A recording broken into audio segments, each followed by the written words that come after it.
Okay. Just gonna kind of chill for a few. Oh, hello, wow, right off the gate. Oh my. I'll just go ahead and switch screens. There we go. Hello, Amaya. Let's get planning. Yes. I gotta turn the music down. Oh, hi, Hime. Okay. Oh, Hime's here. Now I'm nervous.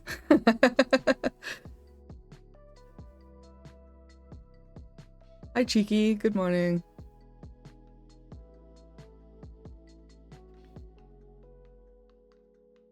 All right, so I haven't done one of these kinds of things before, so it might be a little scattered. I have like a list of like topics.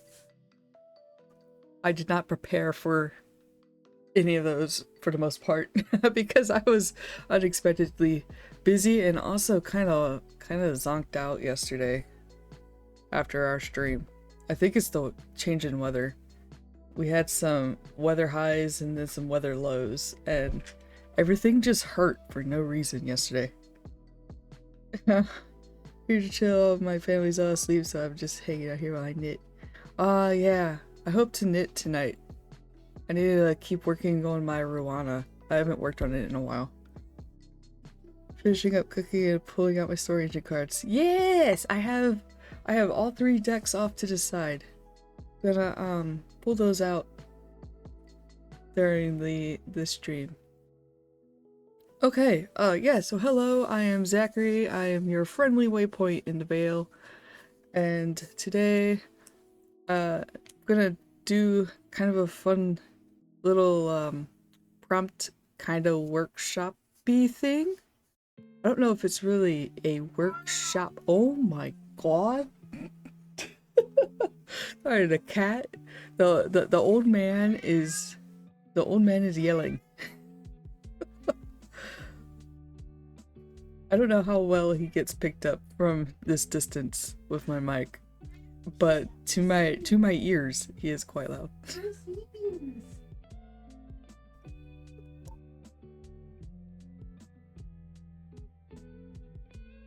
Cheeky is wrangling the old man.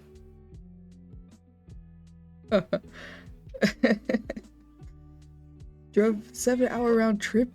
Wow. Wow, okay. Yeah, I'll go ahead and try to get started so you can sleep. Let him speak. He speaks all day. He can be quiet for a little while.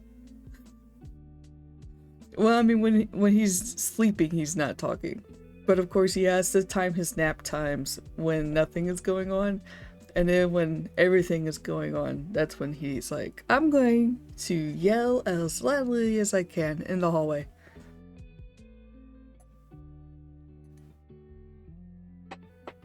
Okay, let's see. Yeah, so like I said, I haven't done this kind of thing before, so bear with me if it's a little bit awkward. Feel free to ask questions because that I feel like that is how I'm going to know what exactly to do. But okay, so yeah. Oh, almost forgot. I was waiting for the stream to actually start so I could pin the message.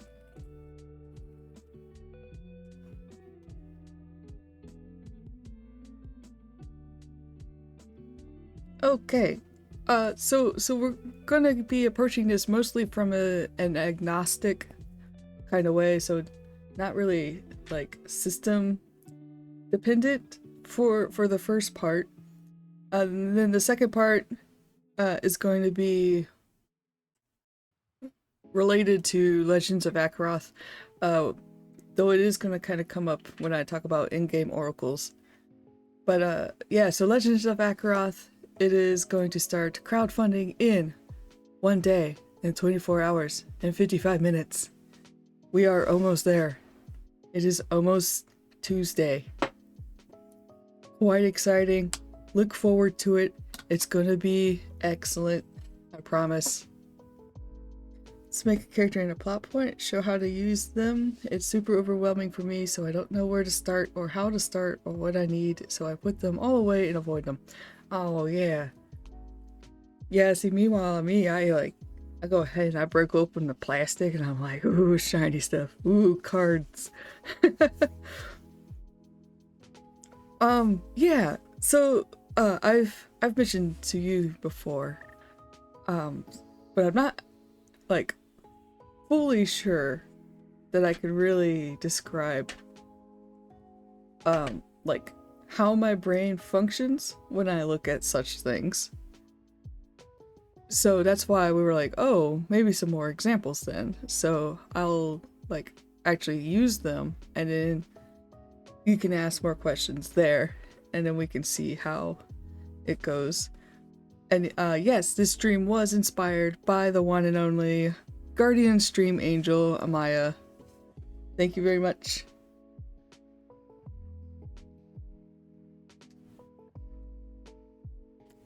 So as for Loa, also bear with me too because I have to rotate the microphone when I'm going between the tray over here. So the quality of my voice might get a little funky from time to time. Oh, that made a not friendly sounding noise. Getting to see is what I need. I'm very visual, so literally just watching you play with them however you want will help. Okay, cool, yeah. Because I will try to approach this how I would approach this if I was using them. Oh, this is too close. Okay. Let me, what if I tilt it? Okay, well, we're just, yep. Hopefully you can hear me okay? Like this? I'm talking? Talk. I have cables everywhere. Okay, and then just as a reminder for anybody who might be new, this is Legends of Akaroth. It's crowdfunding in a couple of days. I got to be a part of the playtest. So this is a playtest version that I printed out. Also inspired by Amaya, who printed it out first, and I was like, yo, that's a good idea. Just everything in here is subject to change. The game is still in development.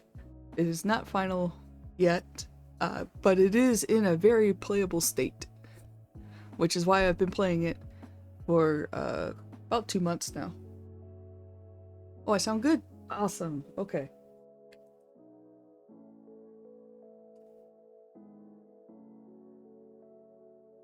Oh, there they are. Okay, so this is the game that I'm playing right now, and so I was like, okay, well, I'm gonna use the in-game oracles as kind of like an example of how to use in-game oracles. But because it's kind of like a playtest thing, I didn't really want to just outright show like the PDF, so it is gonna be slightly awkward, but then after this we'll talk more about the system agnostic oracles that I've been using as kind of like examples of how to use those, and those I'll be able to kind of like show more. Oh, I didn't get the link to the other one. 1 second. I knew there was one more link.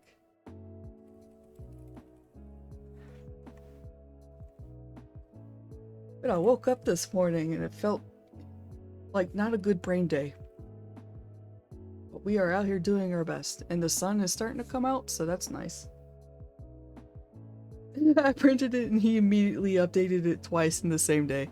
Yeah, I was doing my best to kind of wait. This is actually not the last one he gave us.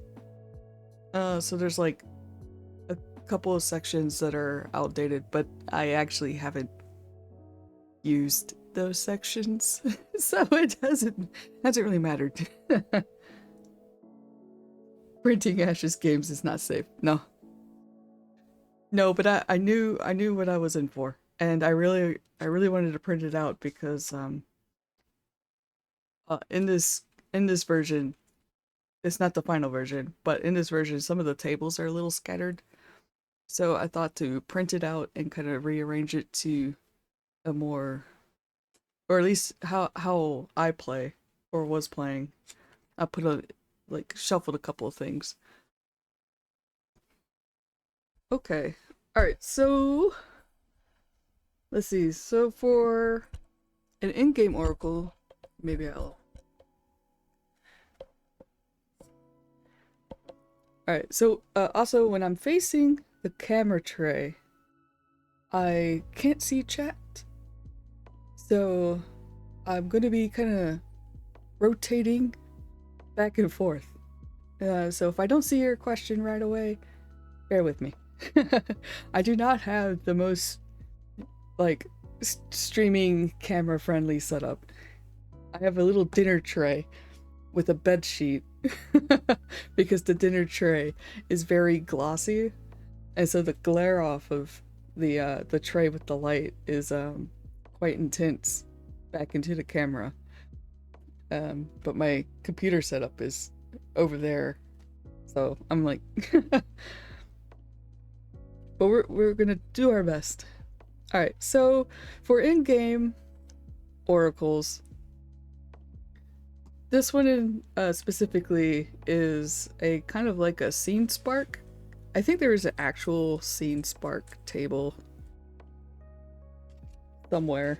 Oh, there it is. Yes, scene spark oracle table here. And then there's also a table for actions and themes. So I would say that, let's see, is this kind of showing up? There we go. Let me try to get. So the Scene Spark Oracle in this game is kind of described as lightweight prompts to help nudge your story forward. So this is kind of like an in the moment type thing.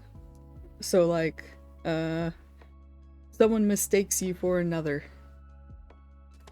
I have that actually had that happen in a recent session. That is where I got to meet Amaya's NPC.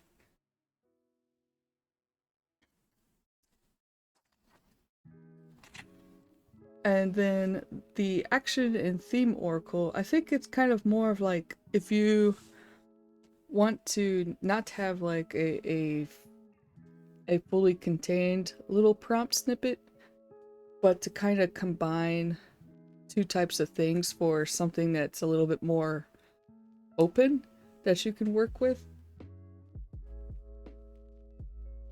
So I think we could start with the Scene Spark Oracle table, because that one seems to be a little bit more like contained in like a complete idea. And so what I'll do is I'll roll on it, I'll read aloud what I got, and then I'll basically kind of talk my mental process through like how I would interpret it, and then we can kind of go from there. And then this is a D66 table. So you have to roll 2 D6s. I'm gonna use the pretty one as my first digit and the red one as the second digit. And I got a 63. A mercy returns with consequences.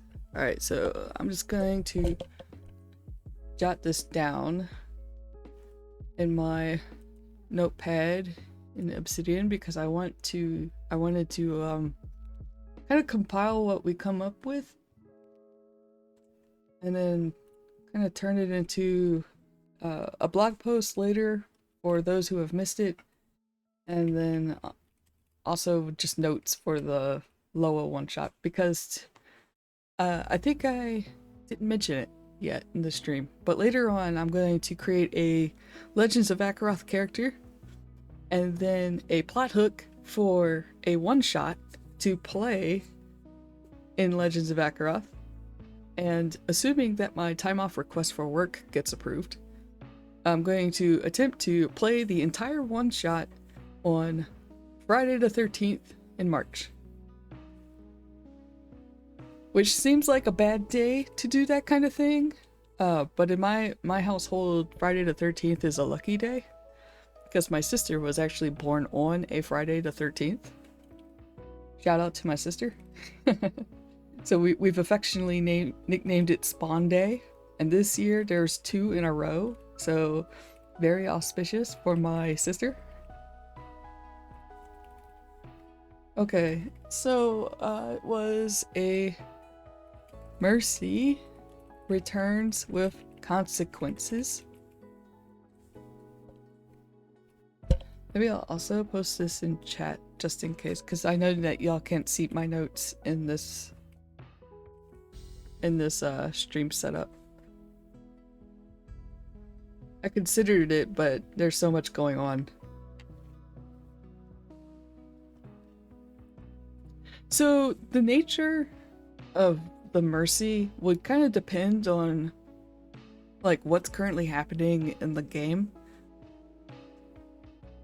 But if I was to consider it in my current game with my character Cadlin, who is a new adventurer, it's possible that maybe someone from his past has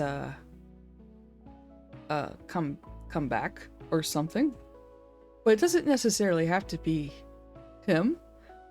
Like, he doesn't have to be the one that had committed the Mercy to something or someone. But it could be another character. And that character could be somebody who's kind of like in the vicinity of Cadlin. Like maybe one of his fellow guild members granted a mercy to someone, and instead of, you know, good karma kind of happening, maybe that character that got helped comes back and they're not as thankful for what was done for them. So something that could happen is that, like, my waymate Ivory is a healer. Maybe he healed somebody on the street in passing. Maybe someone was in an alleyway, wounded, had an injury, and maybe Ivory, stepped aside and healed the person. But maybe that person wasn't a good person. Maybe they, appreciated it or something. But they went back to doing the bad deeds that they were committing.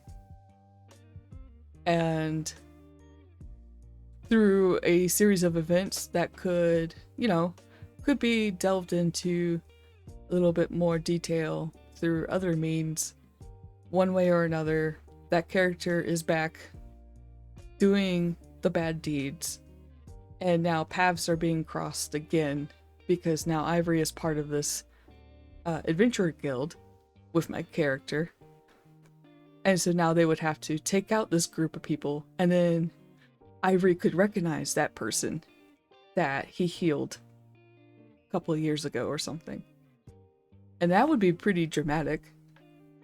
Because, yeah, how would Ivory respond to that? That's somebody that he had a moment of kindness for and helped, and now he potentially has to fight that person? So that's how I could have interpreted that one. That was mostly in the context of my own game. But if we wanted to take it like out of that context, perhaps a character healed, or not healed, but like, helped, or let's see, I'm just thinking. There's gonna be a lot of ums. drink some water while I think. And if you think of something too, you can chime in. Oh, I think the lighting has changed. The lighting was good and now it's not quite good. Oop, I hit the mic. Sorry about that. Okay, never mind. I brightened my ring lamp and it's still not quite that bright. But yeah, so if anybody has ideas about that one, you can voice them, you can ask questions about it. Kind of actually thinking about maybe I could actually use that idea.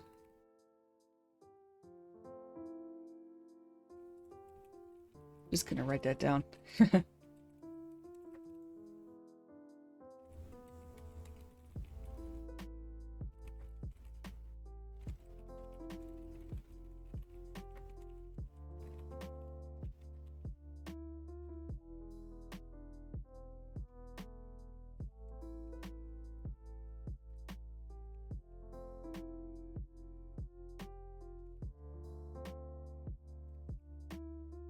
Man, the old man is very grumpy this morning.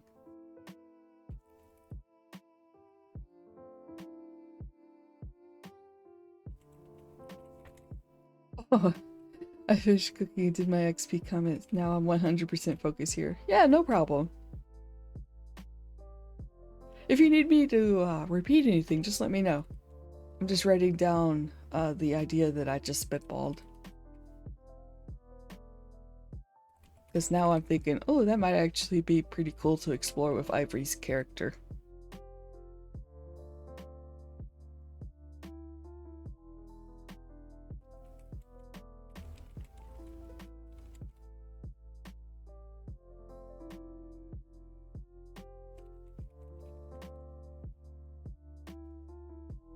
Oh yeah, he's a spicy boy today. He actually grabbed my hand while I was petting him and chomped on it. Oh dear. No, I do love that idea of healing someone only to find out that they are bad. Yeah, and then also too, it might not even be so much that the person is really bad. Maybe they're wrapped up in, you know, whatever circumstances caused them to, you know, be in that situation and they can't escape.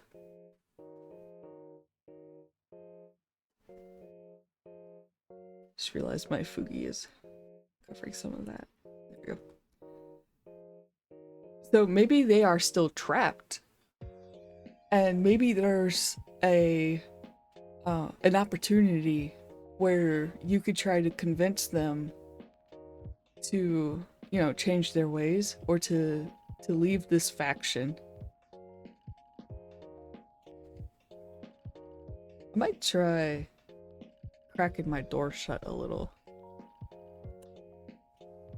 Y'all might be alright with it, but my brain has a little bit of a hard time focusing with the meow meow.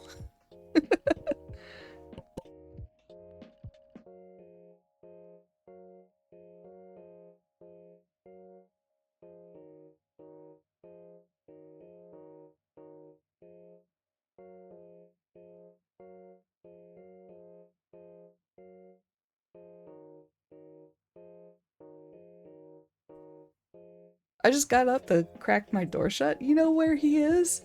He is sitting right outside my doorway in the perfect little loaf. And he looked up at me and went, meow, meow.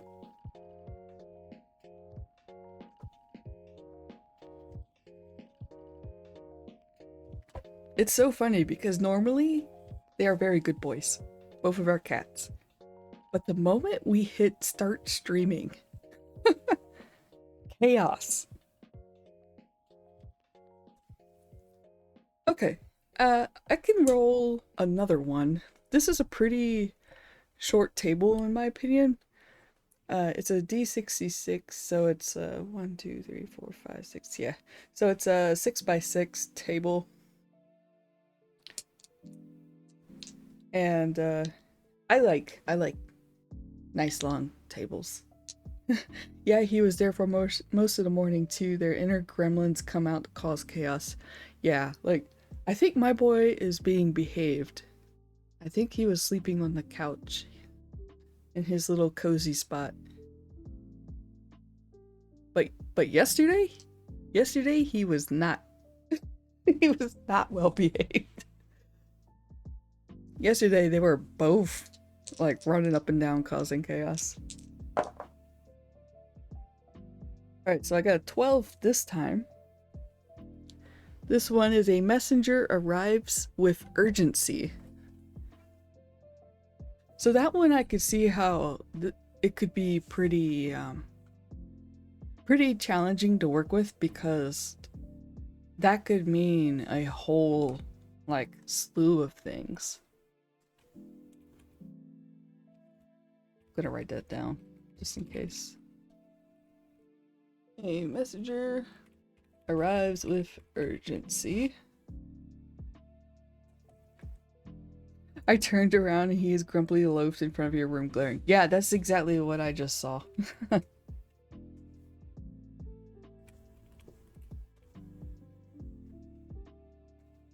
Okay.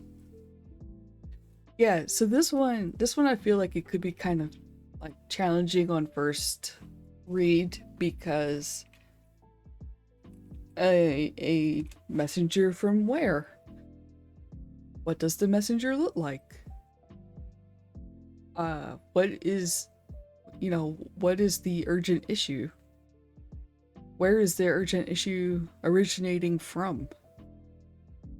Does it involve your character, or is it for your faction if you're in some kind of group or guild? Is it, just related to the city you're in? So this one I would say would be kind of challenging. And if I was to pursue this one, I would probably have to, like, I would probably break out more oracles. Or I suppose in this case, because there's also an action and a theme oracle on the previous page. So for this Loa specific oracle example, you could go back and use the action and theme oracle. If this was like a different game that had other oracle tables and stuff, perhaps you could go to another table in that game and kind of combine ideas. The old man is still meowing outside my door. I think he got his second breakfast already, right?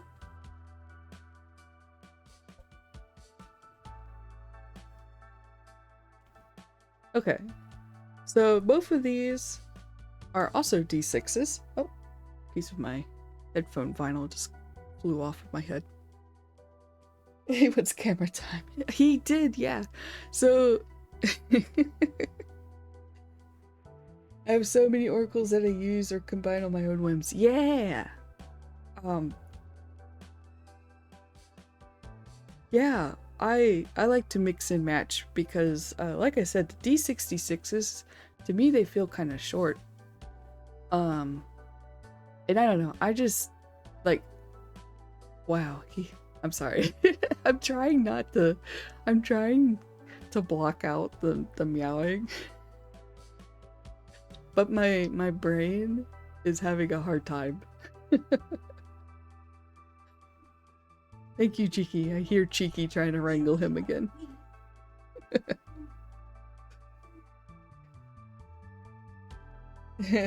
Yeah.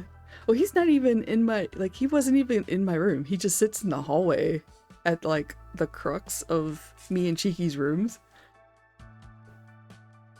And it's so funny because before I started streaming, he was perfectly fine.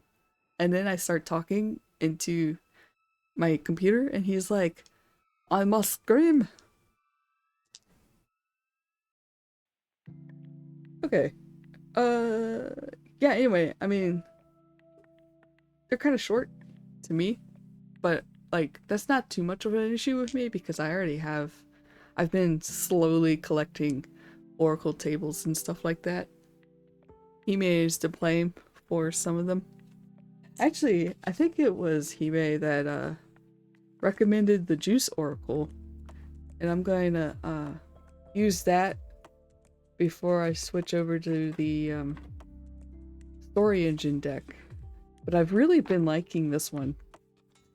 I've not really used that table. I've really been using this side though with the NPC conversations. But we'll get to that later. Yeah, so yeah, back to update. Backer kit. There's an update for the Juice Oracle? I just got the free one. Innocent eyelash blink. Yeah. I don't mind. I don't mind adding stuff to my wish list. I just gotta make more money. The struggle. Unfortunately, I gotta pay the bills before I can buy Oracle tables. Okay. So action and theme. I think I can try utilizing that with the messenger arrives with urgency prompt to kind of find out, like, you know, what is the message? Why is it urgent? So first I'll roll an action, which is 34, which is escort. Interesting. I'm gonna write that down.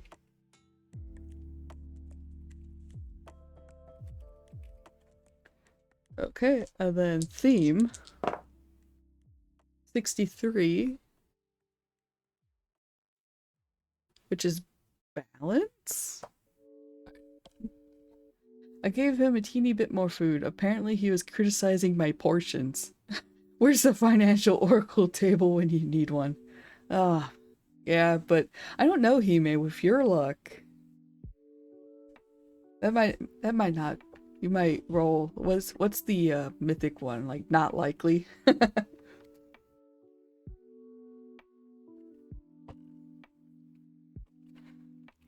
Okay.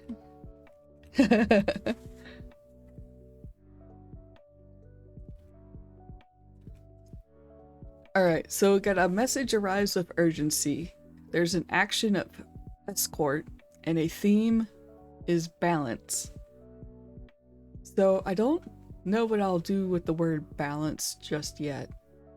But the word escort, like in a RPG sense, that just says to me, oh, escort mission. Perhaps or not so much an escort mission, but if a messenger is arriving with urgency and there's like an action word of escort, maybe there was a figure or a person who was traveling with an escort, but something has happened. Something's gone wrong. The escort has been attacked or slain or something, and now we have a runner who's like a survivor who comes running in and needs somebody to go rescue the person who has been kidnapped and is being held for ransom. So you could say like, oh, it's a princess or, you know, some nobility figure. Just write that down.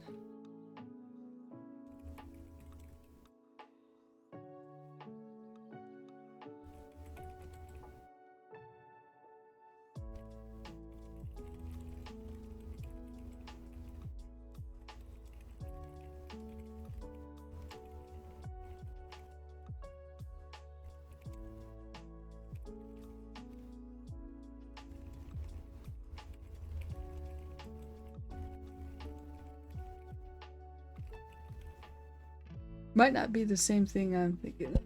Oh yeah, no. That's the player emulator, which I know of also thanks to Hime. The juice one, I was gonna link it when I got to it, but I could link it now. This is the free one-page oracle. Yeah, no problem.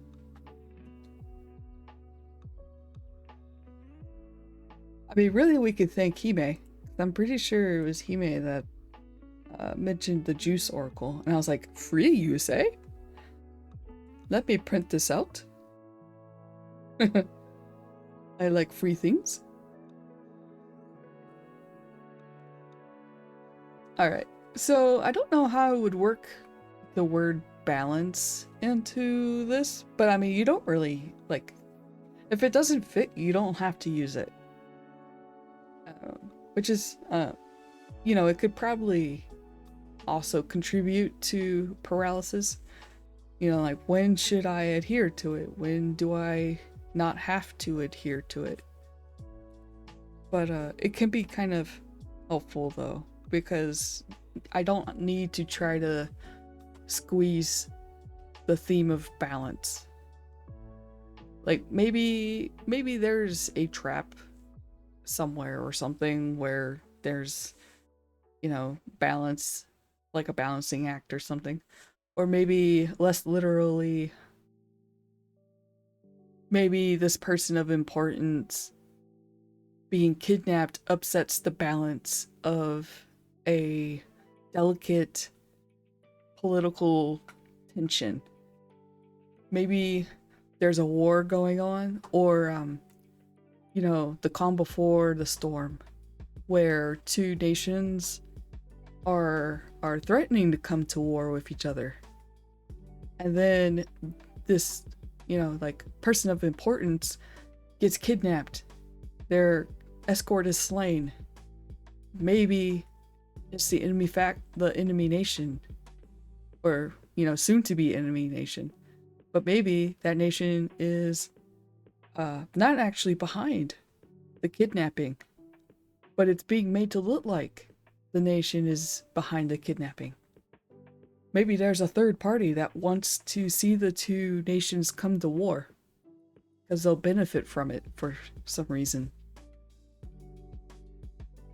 Okay, triple O I take care of for, yeah.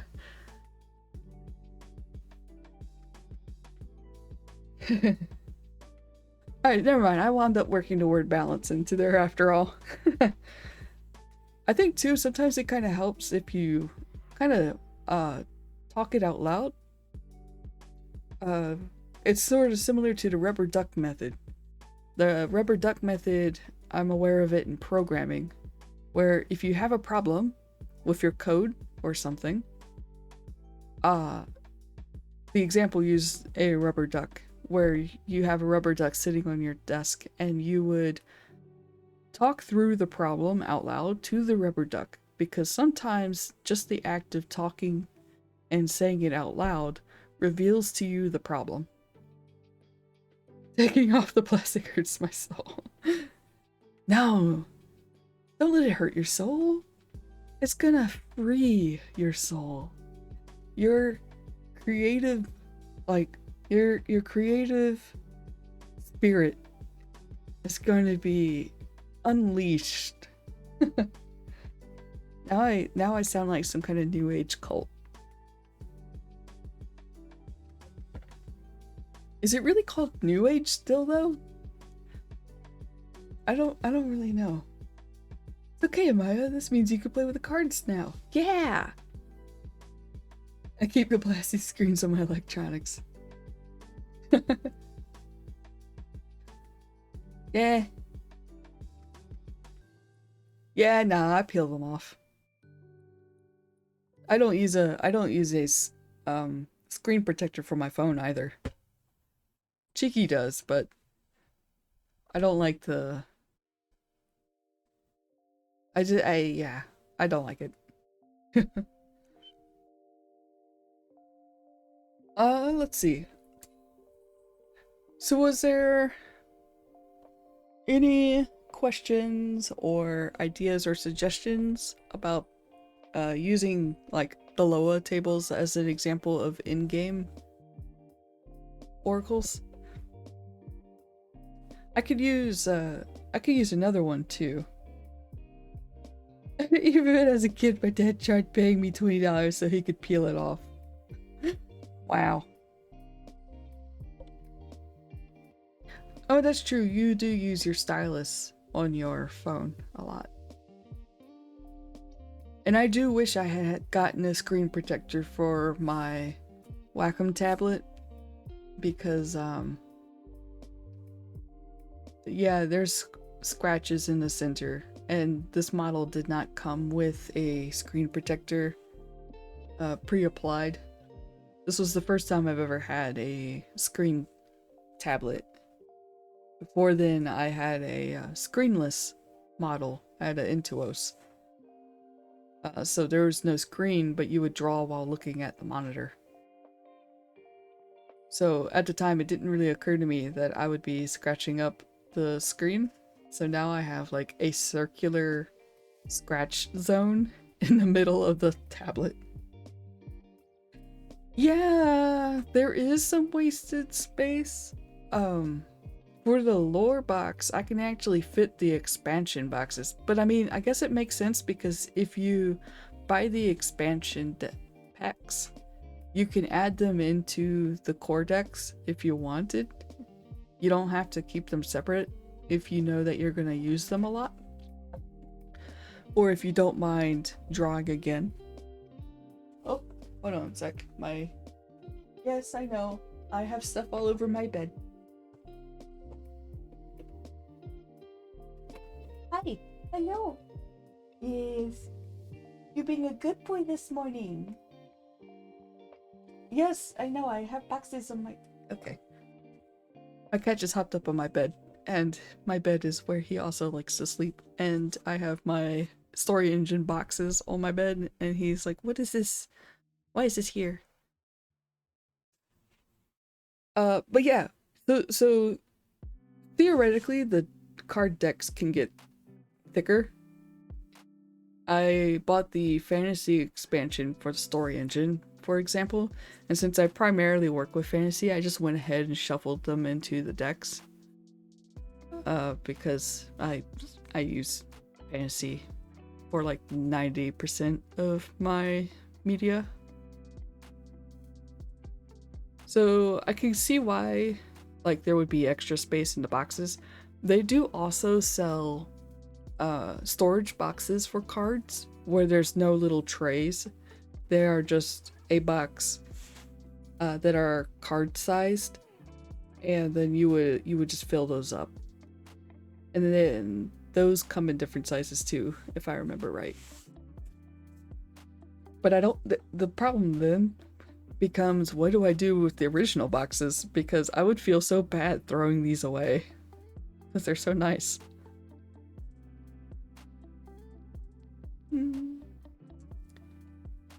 Okay, let's see.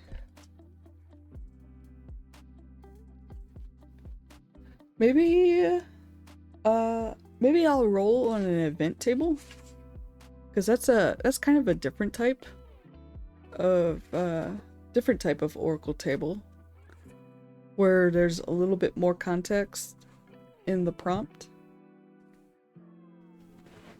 Yeah, exactly. Yeah, I'm not that strong either.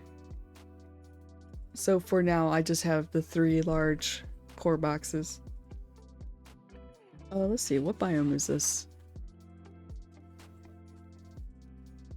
For those of you that don't know, Legends of Azeroth has event tables for the different biomes.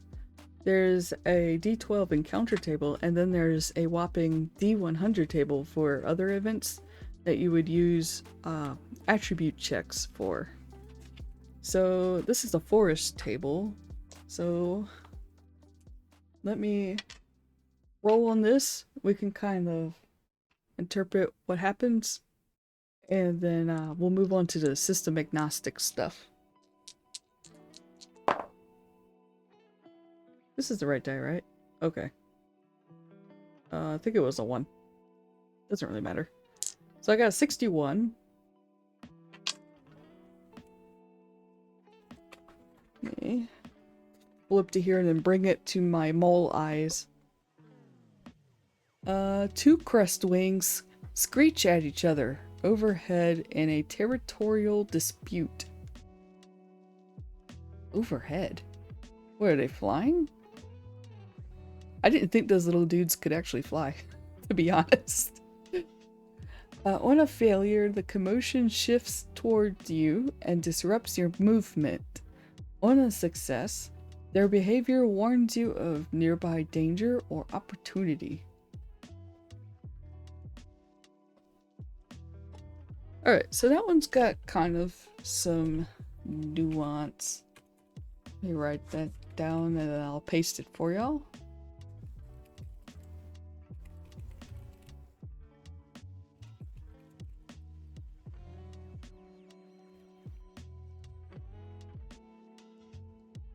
What is going on?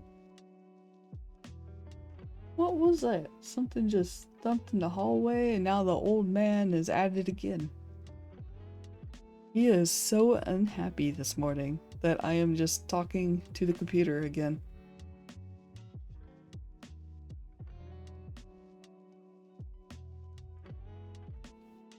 I think eventually he'll stop. My cat's just looking towards the door wondering what the heck he's doing. Let's see. Pair of crest wings engage in a territorial dispute. And then you're supposed to make some kind of attribute check.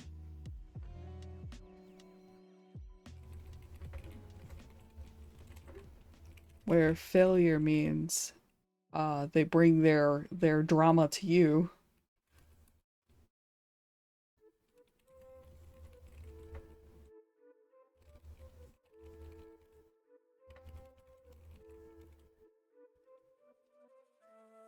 And then success is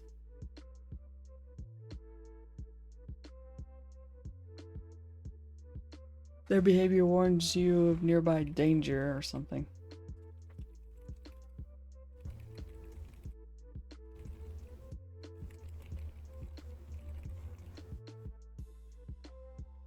Alright, so I'll paste that for you. Yeah, I feel like this one's a little goofy, I feel.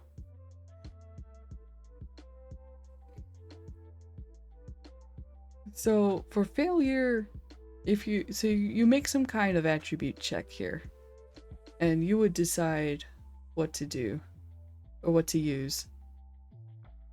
So for example, my character is a ranger, so I would probably use world, and then maybe, I guess if he wants to try to avoid it, then he would probably use shadow. If he wants to determine what is going on, I would probably use mind.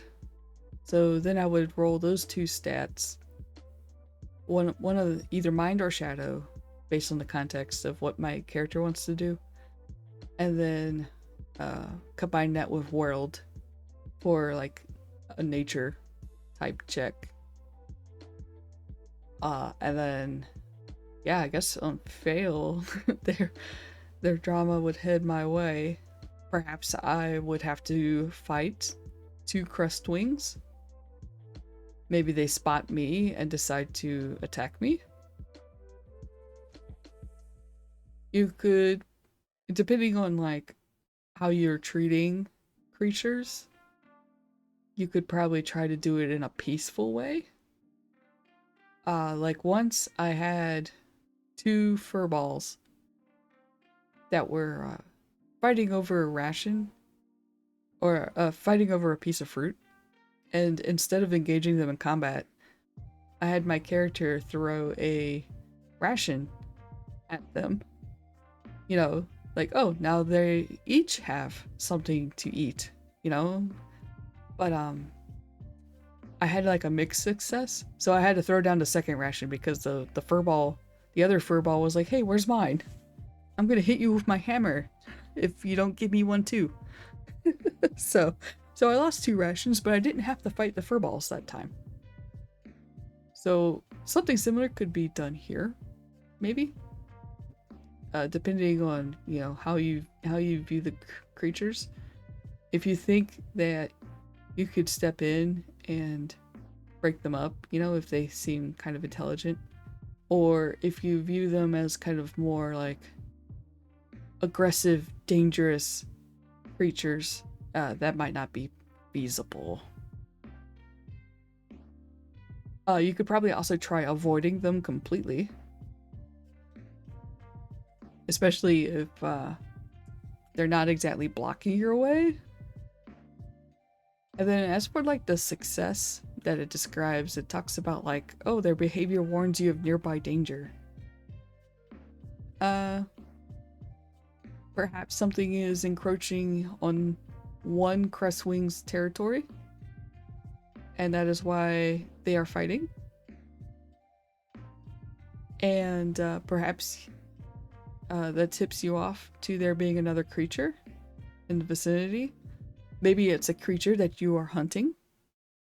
Maybe you're out here in the woods because you're on a quest to hunt some kind of dangerous creature.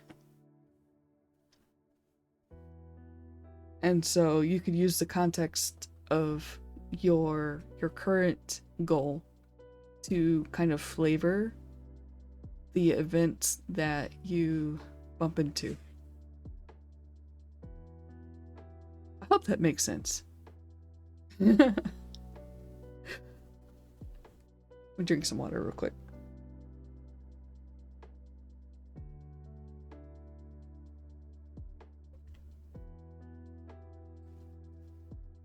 So it felt a little goofy at first, but after talking it out, I feel like I was able to kind of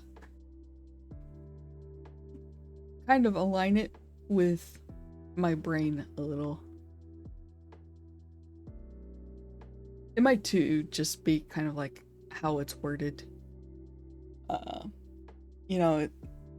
These are only 2 lines of text long because it's got to fit all of these, table rows. So I understand that they have to kind of be abbreviated in a way, and some of them are pretty vague, or like this one just kind of seems like it needs some editing or something for what's the word? Comprehension, I think. But this is a playtest version too, so it's not final. For all I'll know, Ash will go over every single table. Which, I mean, I wouldn't put it past him. He comes back with 200, a D200 table. Though, I don't know how that would work.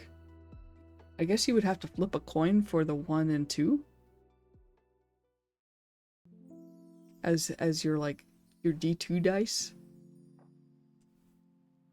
I got a free 400 prompt world building prompt list, and when I opened it I realized that they're all numbered, which was the most exciting thing ever because it's 400, so that equated into a D4 and then 2 D10s.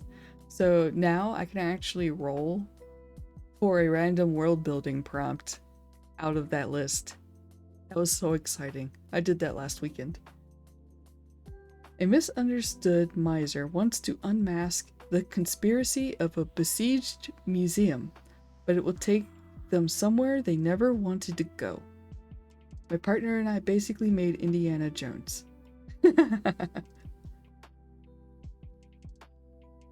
Yeah, like there's a lot of things that you can unpack out of that. So like, you have the misunderstood miser. Like, what are they miserly about? Is it about their wealth? Is it about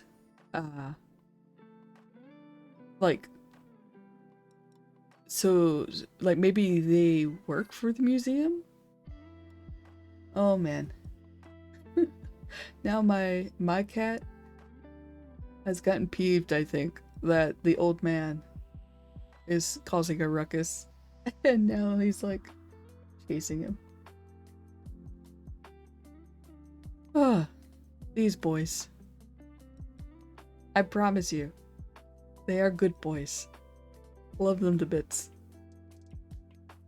Just something about streaming brings out the gremlins.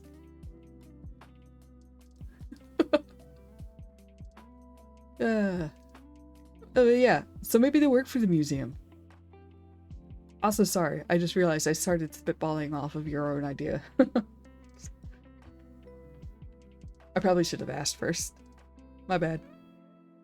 I could go further. I'm starting to chew on it already. Trying to be protective, but the boys just want me to bed rot with them. Yeah.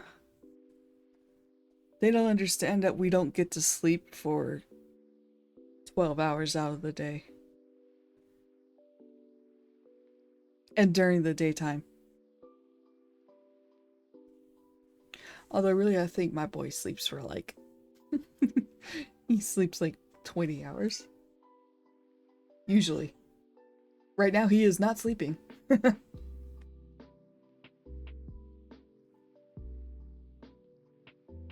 Okay.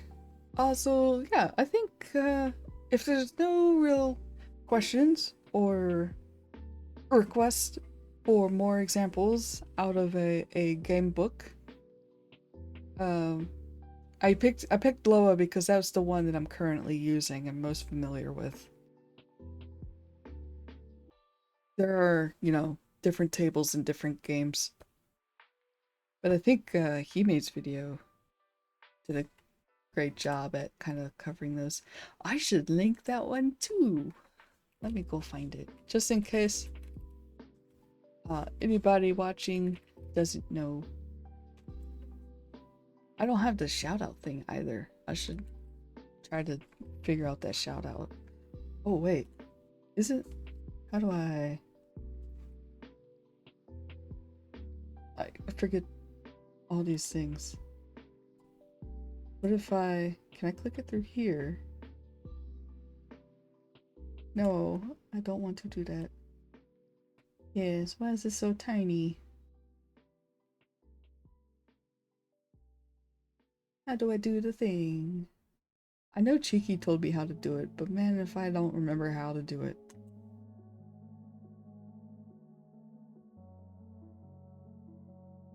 Yeah, go away, Ko-Fi bot.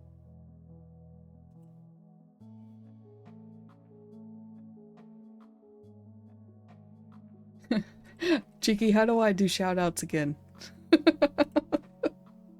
I'm trying to shout out Hime because I just realized that I could shout out Hime.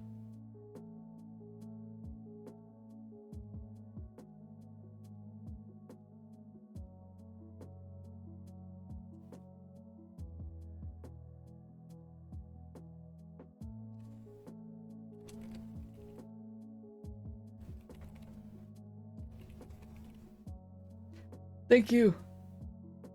Thank you, buddy. Let's see. I'm gonna pull up the video though. Because I could do that much at least. I don't care about your IQ, sir. Sorry if y'all heard that. That was an ad. There we go. Hime's video on Preps and Oracles. Shout out to Hime. Peak excellence. Okay. What was I doing? Ouch. Trying not to break a fingernail on my desk. Okay.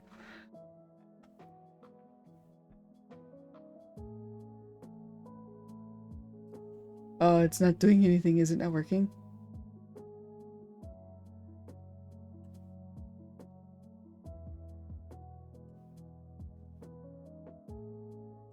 I know how to do it from a mod perspective, I think, but I don't know how to do it when I'm the one streaming.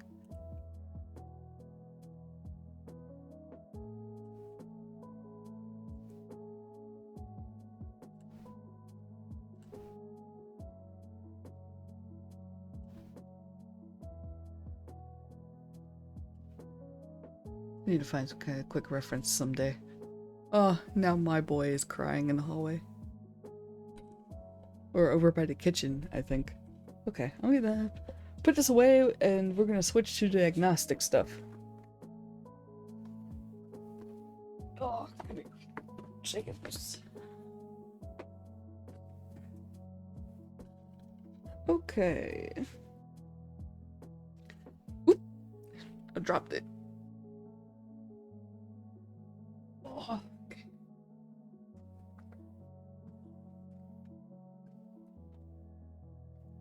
Okay, so this one's gonna be a little hard to see. I've already linked it. I'll paste it again here in a moment. But this is the Juice Oracle. It is like the PDF is kind of designed to be printed. So it's better if you actually print this one. But you can see that it is a bunch of these little tiny tables. Some of them are pretty short. Try to and shove it up here by the camera. He does exist. This is MB Erasure.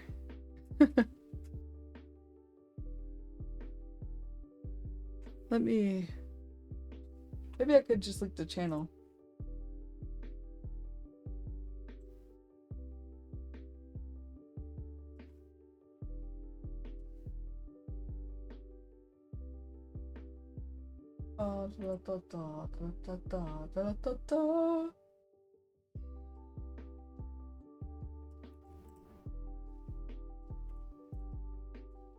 There they are. Definitely give Hime a follow for excellent solo tabletop content and games and first looks and stuff like that, along with games with other people and just generally cool vibes, chill vibes. Been very, very fortunate to have found their community because it has been a highlight of my year. I know that the year just got started, but that's how much of a highlight it's been. Very great group of people. Okay, and then the Juice Oracle, I'll post that again. Okay, so yeah, this is a free one-page oracle. Literally one page. It's got some stuff that you can read about it. I have not read it. I've just kind of just started using it. There's some powered by the apocalypse kind of things related on here, I think. There's some like code. I don't know like what these little things mean. One day I will read it. But what I like about this one is that they have a bunch of different little themes. Like this square here is an object and treasure table. So you over here you have trinket, treasure, document, accessory, weapon, armor.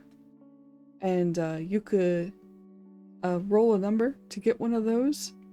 And then you can roll another number or use the same number to match up the row. And then here they have categories like quality, material, type. This one has contents or subject.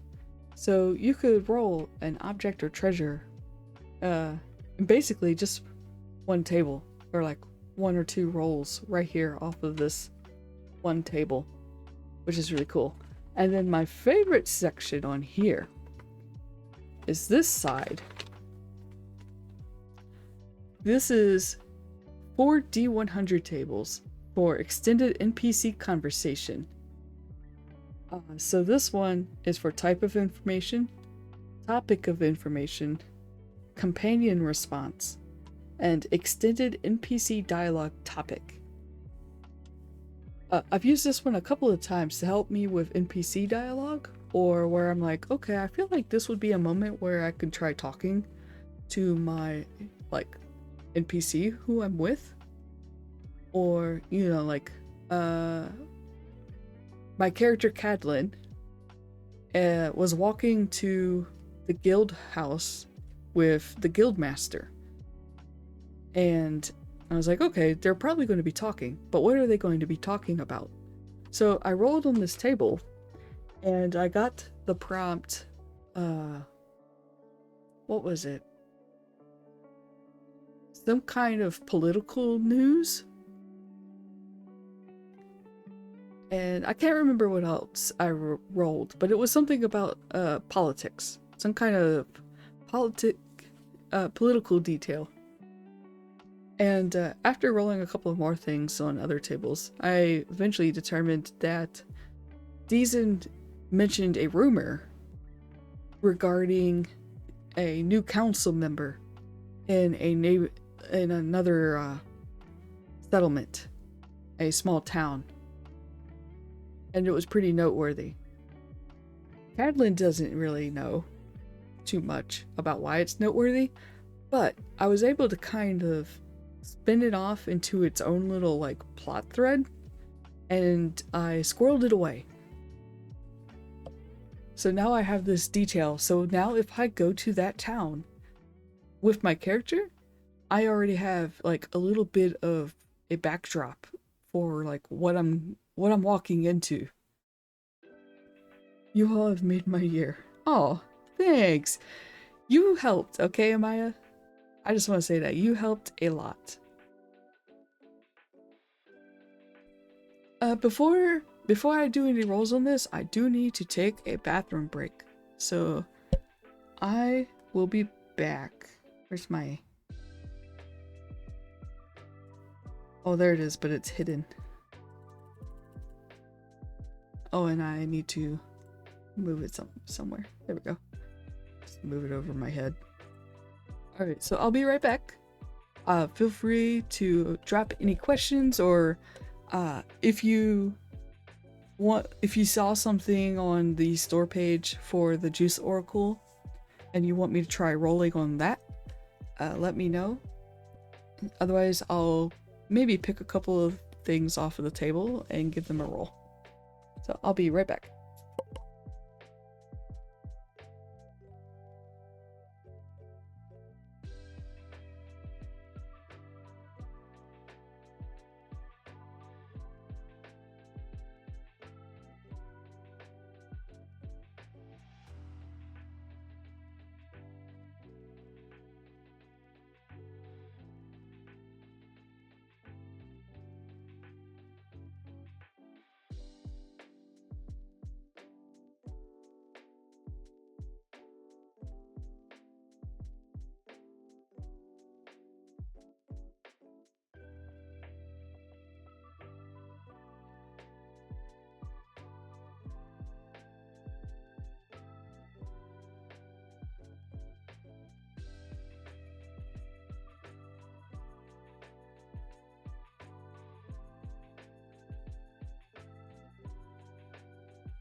Okay, I'm back. Sorry about that. I also grabbed more water. Move my BRB thing.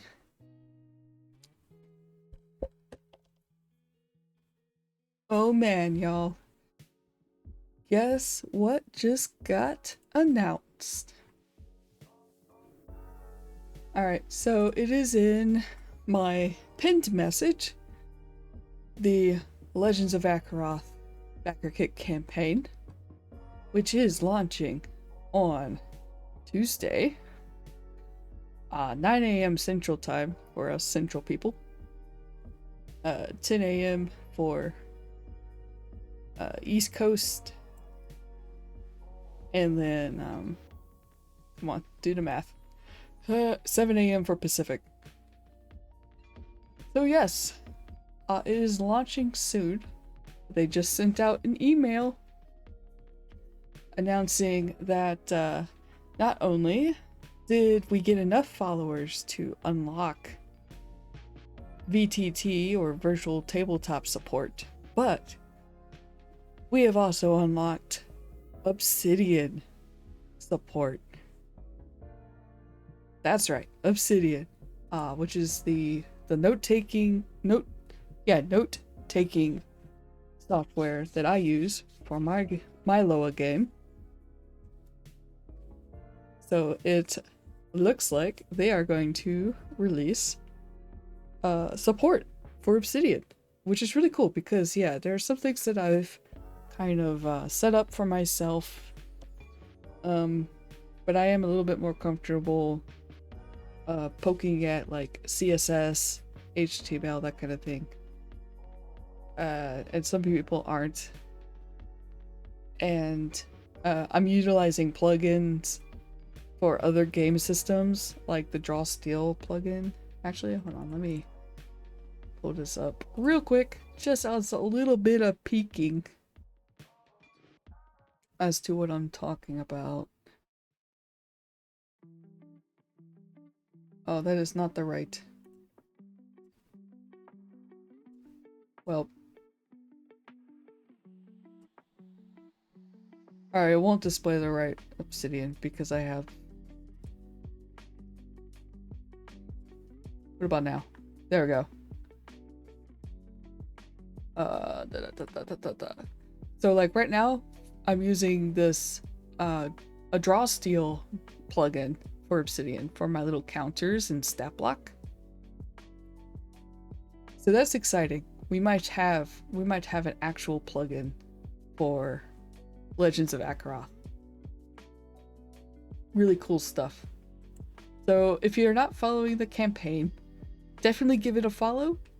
You can also reserve, and then that'll also get you a couple of free modules or free adventures, it looks like. I've been reserved since the day it became an option, so I had already made my reservation at the buffet. Let's see, I need to bring back my note file. There we go.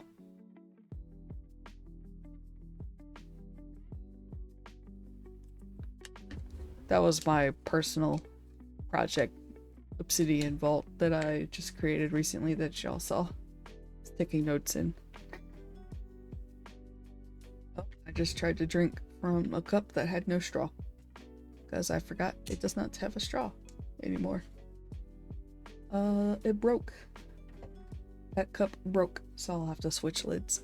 But anyway, alright, so back to it. This is actually not quite 100% a Loa stream. We're gonna do some Loa stuff, but first we're gonna talk about the agnostic type of oracles. And I was talking about the Juice Oracle, this one pager. There's a sheet of icons and stuff like that. So if nobody had any questions, I might, that treasure table actually looked kind of fun. So I think I might actually roll on that. And then we'll work through it. Put a little bit more lotion on my hands. As I am touching paper, and I cannot touch paper without lotion on my hands because it is bad feel time for my fingers. Okay, let's see, so where's that trigger one? It was on this side. Rotate it, there it is. Let me fold this up a little. Okay, let's see if I can scoot it towards the camera. And like I said, this is free, so you can download it yourself so that you can actually read it instead of squinting at my little camera. But first, we can roll to determine what type of treasure it is. This is a, this would be a D6 roll. We got a 6, so it is armor. And I could use the same number again if I wanted, because there are 3 attributes or 3 descriptors. So I could just use the entire row of 6 if I wanted to, but I think I'll do 3 separate rolls instead because that's fun.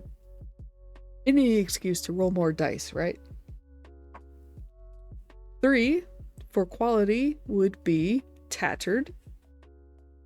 So maybe the armor is either leather armor or maybe it has some like some fabric elements to it, like a gambeson. Let me jot this down.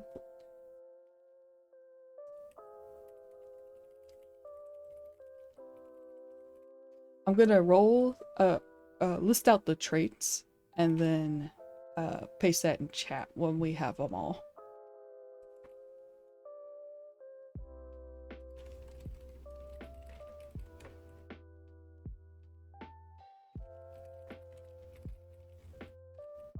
Okay, and then material. That's another 6. Adamantine.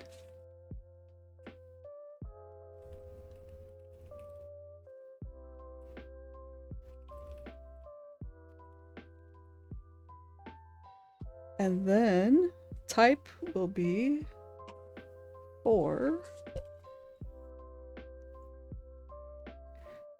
Boots. Okay, so that's all right. So that is how we would work in tattered. All right.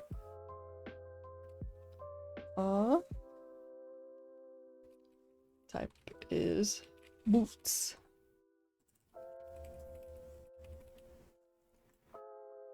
All right. I don't know how this is gonna paste. Yeah, I guess that works. Okay, that didn't really keep the formatting with the line breaks, but that's all right. So these are the words that I rolled off of the treasure table in the Juice Oracle. We have armor that is in tattered quality. The material is adamantine, and then the type is boots. So the way I'm imagining this is that we have a pair of boots that are kind of in rough shape. They're a bit tattered. Perhaps they, like the boots themselves are constructed out of leather, which is either tattered or perhaps there is also some fabric that is also tattered. Ooh, here's an idea. So we're thinking about tattered, but perhaps tattered in the sense of like wear and tear, but perhaps that's not the case. Perhaps because I mentioned fabric being tattered, where would fabric be in boots? So perhaps the interior of the boots is lined with fabric, and that fabric is tattered. Well, how could fabric inside of a boot get tattered? Perhaps a critter made a nest inside, or chewed it up inside for the fabric pieces to make a nest.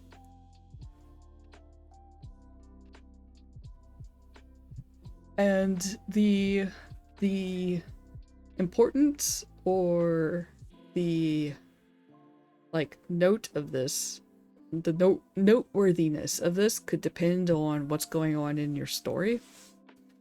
Kind of, yeah, it's a different idea. Yeah, because the moment I was like, oh, maybe there's some fabric elements though, and then I was like, well, where would fabric be in the boot?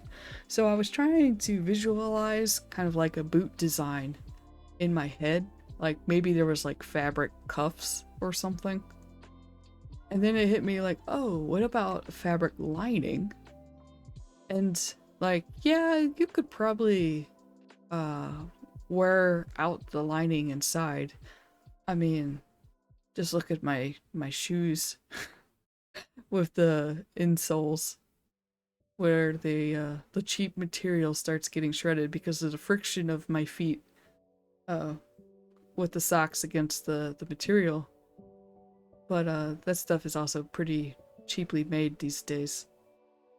And if I'm thinking in a fantasy context, the fabric inside of a boot is probably going to be a lot sturdier. Because it was a lot sturdier back then, not cheaply mass-produced with cheap materials. But then I was like, oh, you know, what if a mouse got inside or something and started chewing it up? Maybe it's a pet. Maybe someone's pet has escaped and you're trying to capture the pet. And this can be the indicator of where the pet has been. Or perhaps this is a treasure that you find in a kind of like a dungeon kind of scenario or something, and you have fought some kind of small critter that goes in swarms or something. Or maybe this is an indicator that you might encounter swarms of a critter. Oh yeah, because the heel of my shoes are all tore up because I just slipped them on instead of untying. Yeah, that too. I also do that. I do not tie my shoes unless the laces have come undone or have gotten too loose. So yeah, so the boots have adamantine plates on them, but the boots themselves have gotten a bit tattered on the inside because some animal has decided to make a nest inside. And maybe they're still in the boots when you pick them up. Mice and boots make so much sense in the dungeon as loot. Yeah. Not to be too gruesome, but if a wayward adventurer or like an overconfident adventurer perished in a dungeon, perhaps, you know, the creature that got them is probably not going to want to eat the armor bits, so they could have pulled off the boots. And that's why there's a pair of boots and no adventurer. I'm just gonna jot this idea down.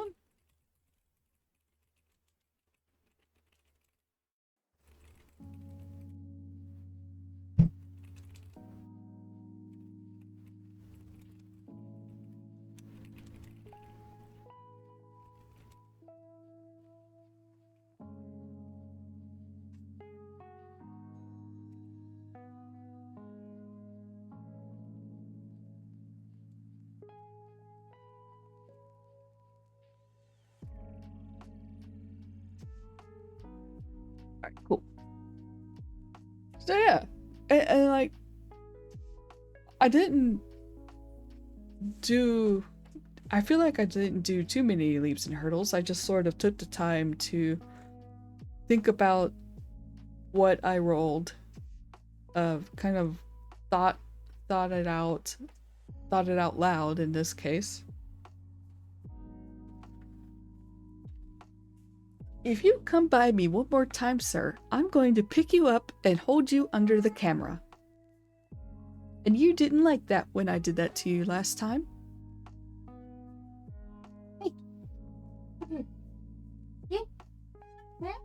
No. He's just grumpy. He won't even come by me. I think he knows something's up. But he was just circling my feet a moment ago, but I was in the middle of talking, so I ignored him. But the next time he comes around my feet, I'll pick him up and I'll hold him under the camera so you can see the culprit.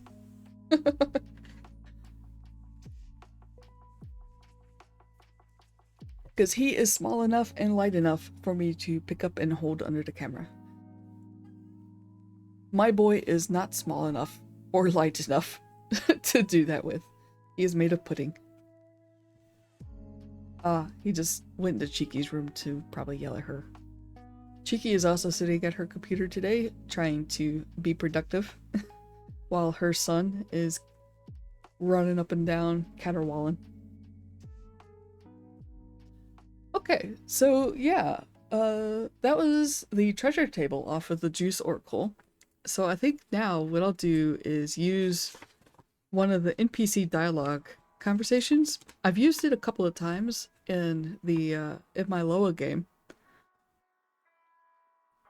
So I do have like a bit of an advantage there. But let's see. Let's say you are in a tavern, because that happens a lot in tabletop games. You are in a tavern. You want to go talk to the barkeeper, but the barkeeper is not your character. How do you know what the barkeeper wants to talk about, or will tell you? So you can roll for a couple things off of here. There's type of information, topic of information, companion response, which I think would be kind of like you talk, and then if you want to roll to see how they respond to you, you can roll on that one. And then there's extended NPC dialogue topic, which is like more topics.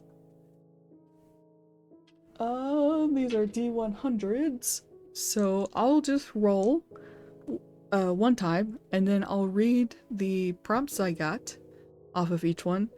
By the way, they are D100 tables, but they are technically not 100 prompts in each one.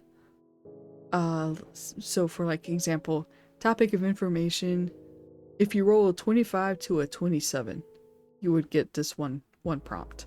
So it is technically like not exactly 100 prompts, but you know, it's fine. I just wanted to note that, and in case I misrepresent the tables. But let's see what we got.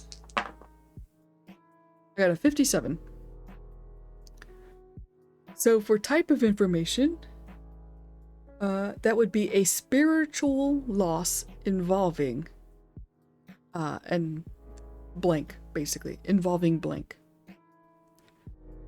And then for topic of information, that is a special status for an NPC. We'll skip companion response. For extended dialogue topic, that would be rumors of an NPC's past.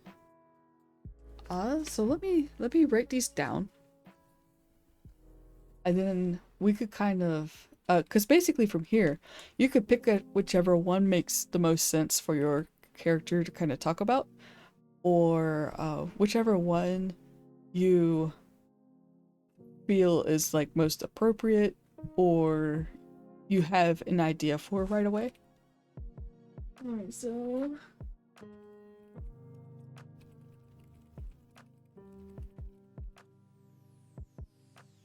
sorry, this Obsidian Vault I didn't put the click-clack plugin to. I might do that though, because I will admit the clicky-clacky noises does do something for me. Okay, so a spiritual loss involving blank.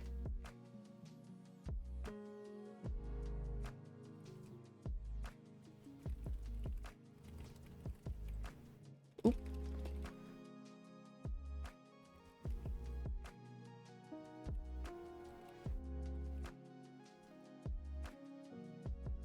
And then special status for an NPC.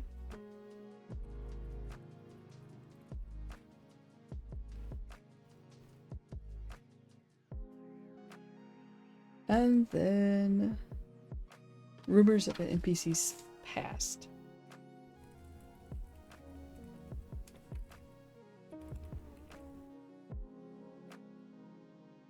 Alright. There might be some asterisks mixed into this. Sorry about that. Actually, let me just clean that up for you. I just know it's gonna look funky in chat.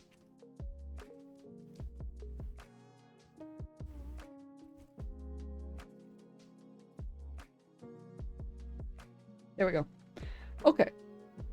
So from here, we can kind of dig deeper. And for context, I think we'll also say that maybe you have been here in this tavern before. Or, oh, yeah. Yeah, so we'll say that you walk into a tavern, you want to talk to the barkeep. Maybe you've been to this town already, or maybe you've been here for a couple of days. But you may have a little bit of context about what the state of the town is in. But you haven't really talked to this barkeeper before. So you rolled on the NPC dialogue topic table, and now you have three of these options to basically kind of choose from, really. So the first one, a spiritual loss involving blank. So like a spiritual loss, if we wanted to be, if this was a grim dark setting, maybe the plot or the game is focused around like the death of a god, and this barkeeper or tavern keeper was pretty devout in worshipping this god, and maybe they are having a hard time coping with the death of their god. They don't know like their faith is experiencing a great loss right now. They don't know how to proceed with their faith.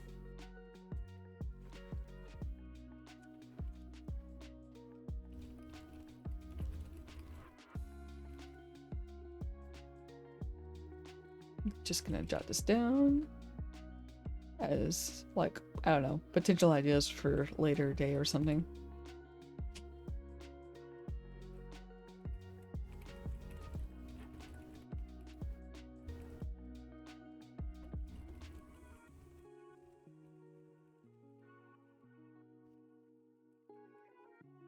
Yeah, so, yeah, there was a recent death of a god. The tavern keeper was a devout worshipper and no longer knows what direction to go in for their faith. You know, depending on who your character is, what they do, what you're up to, maybe you're a cleric for that god. Maybe you would empathize with the tavern keeper. Maybe the tavern keeper would recognize that you are a member, you know, of the clergy or whatever, in service to that god. Maybe they'll have a negative reaction to you showing up.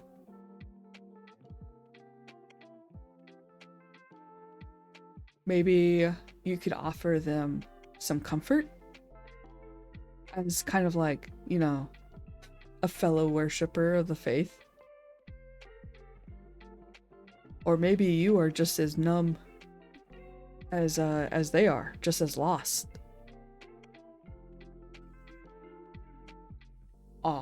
Which, I mean, could result in some camaraderie, you know, companionship and grief, that kind of thing. But let's see, can I think of like a different context for spiritual loss? Maybe their prayer, a desperate prayer has gone unanswered. And now they feel like a loss of faith. And then that's where you can kind of dig into like, what was the prayer for as a plot hook?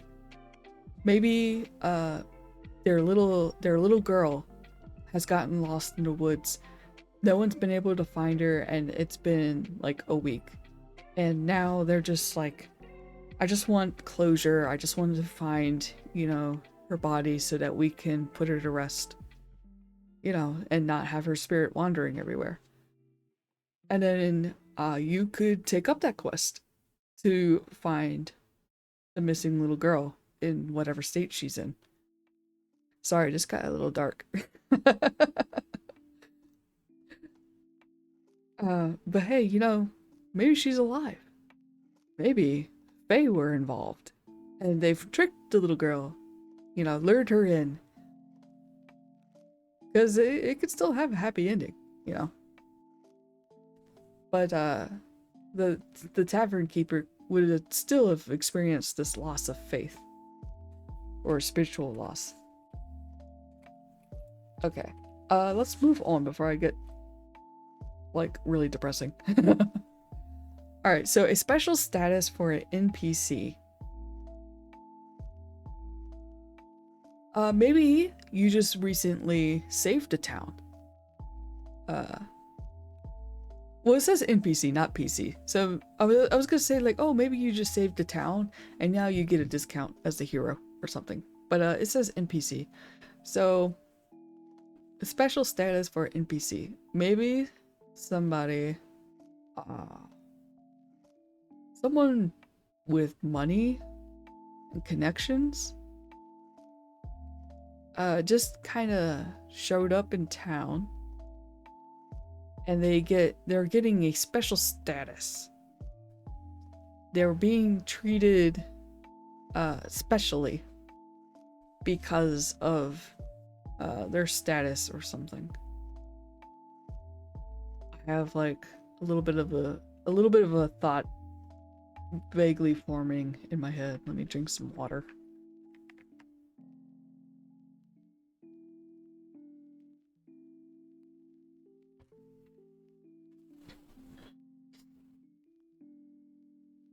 Yeah, so I'm thinking like some kind of owner of a company who is pretty wealthy.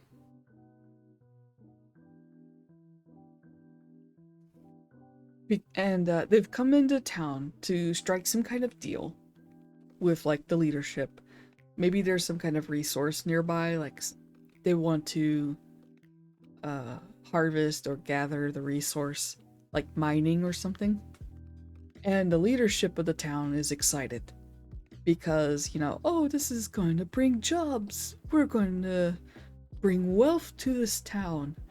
You know, we're out here in the Hicks. We're going to be put on the map, all thanks to this company owner. You know how it goes. And because of this, perhaps, you know, store owners and stuff have been told, or maybe they wish to treat the owner of this company with a special kind of status.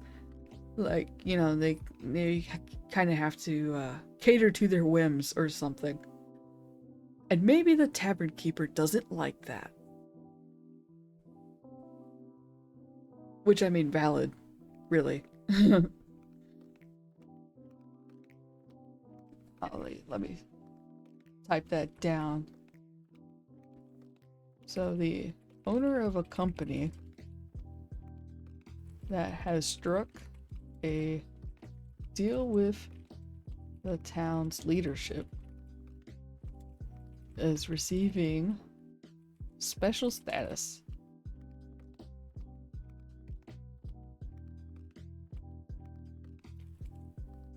The local shopkeepers and the like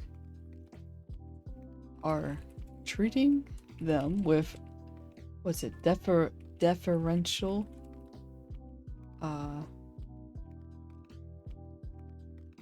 treatment, I guess. Kind of repeating the same word. Are giving them deferential treatment. Because they're deferring to them. And the tavern keeper doesn't like that.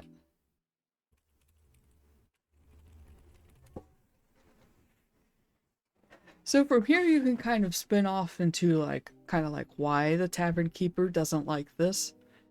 Maybe, they feel like this company owner is up to something. The deal is too good to be true. Something is not right. But because they're just a tavern keeper, they can't get to the bottom of it. But you could, if you're, you know, an adventurer or something. Perhaps, like I said, maybe it's related to mining. Maybe there is something suspicious about the mines. And you could go into the mines, and then there you go. That's a dungeon run, perhaps. Depending on what kind of system you're playing with. Like for Loa, you could turn that into a dungeon.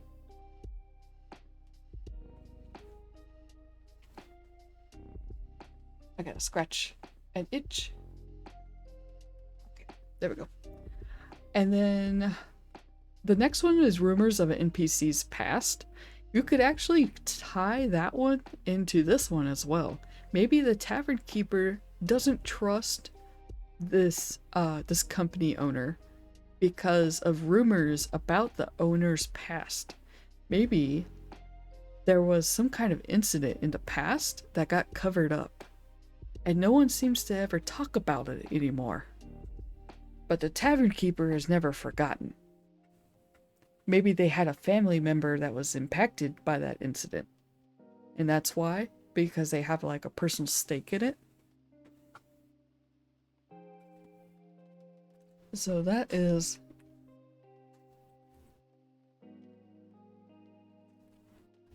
how I could bounce off of both of those at once.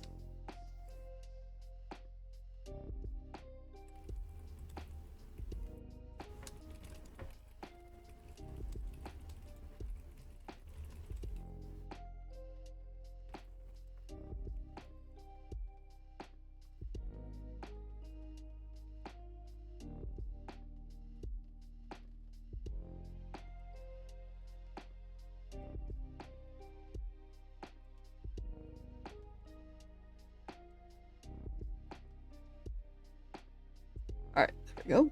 I mean, it's kind of less of a rumor, but you can still kind of see what's being done there. And like I said before, like, you don't have to use everything if you feel like it doesn't fit in. You don't have to force yourself into the box if the box doesn't fit. You can overflow the box. You can have a little bit of muffin top. It is alright. Yeah, it's not really a rumor that perhaps there was something in the past that got covered up and stuff. Because a rumor, it could be a kind of like a half-truth or something. It may be real, it may not actually be real, you know, that kind of thing. Whereas this is sort of more of a definite, like, no, that happened, but it's being covered up for some reason.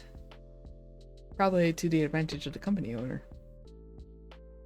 And if we were going off strictly just rumors of an NPC's past, for that one, if we were to ignore all of the previous ideas I have spitballed so far, we could also think of something else. So if we've been in this town already, perhaps we know of a couple of other NPCs. Maybe we have met and interacted with a bread maker. I just randomly thought of bread. When am I not thinking about bread? Oh yes, I'm not thinking about bread when I'm thinking about cheese. But sometimes I am thinking about bread and cheese. And now I'm hungry. Alright, so yeah. So maybe the bread maker is a NPC that you've already done a quest for or something. you know, uh, maybe you flirted with the bread maker's daughter or something. Either way, you are aware that there is a bread maker. Or maybe you're not aware yet. But you are now. Because the tavern keeper is going to tell you about a rumor they heard about the bread maker's past. What would a bread maker potentially, because you know it might not actually be true, it could be just a rumor, people gossiping, that kind of thing. It might not actually be true. But what could a bread maker be hiding in their past? Maybe the bread maker used to be a thief. Maybe it is rumored that the bread maker is actually the person who murdered someone else of note. Maybe it's a rumor that they poisoned their husband. That their husband, who was said to have died of natural causes or something, you know, maybe it was actually not an accident.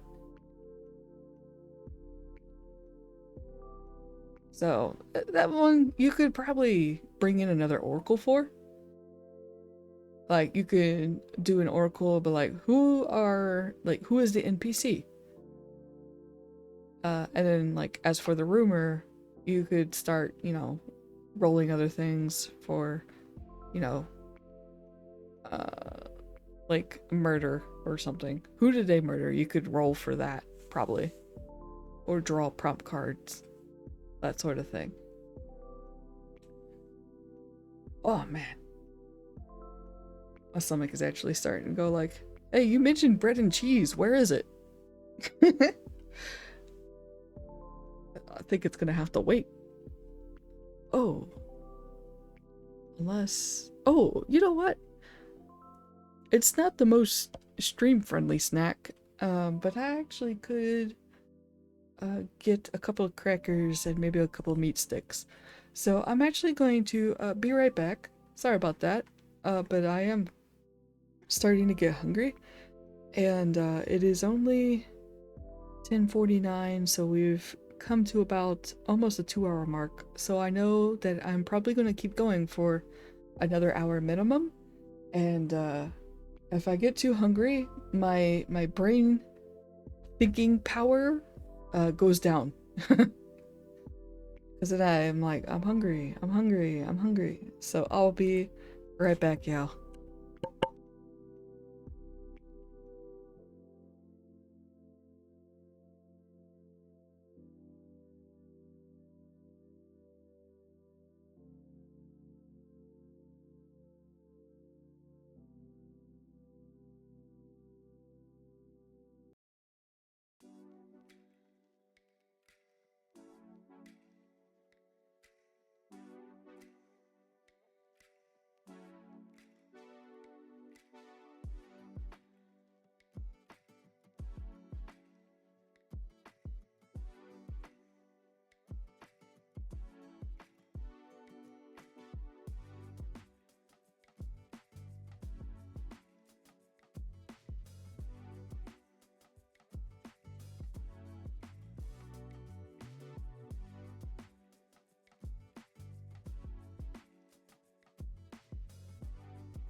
Welcome back. No worries. I just grabbed a snack. It consists of some turkey sticks and some crackers. So I'm going to do my best to try to crunch away from the microphone. Might just kind of treat this as a little bit of an intermission before I start digging into the story cards.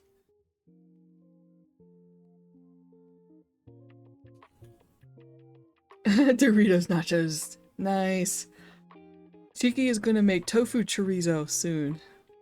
Not today, I don't think, but this week I think she is going to make us some. I'm actually picking up a couple of tomatoes for it today.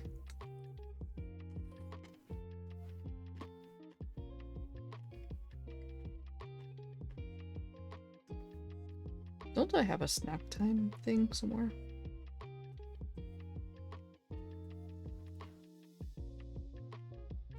Oh, there.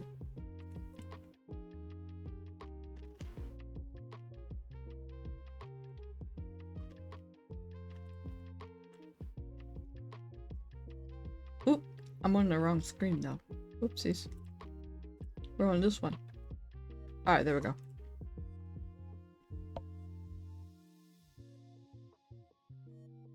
Some steaks. We only have 2. And they're like... They have like a 3-inch diameter. They're not that big.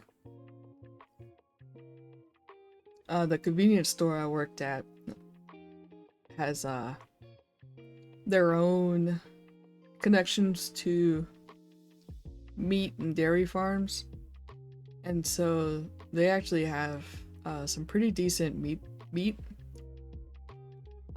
and sometimes they'll put it on sale. So we have gotten like 2 of these little $2 little steaks.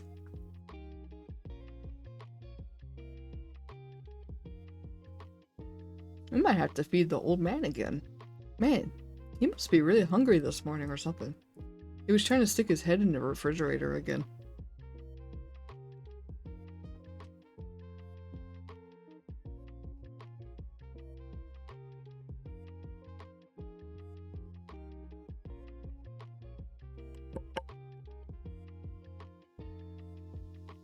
His bite has been burning a lot of calories, yeah.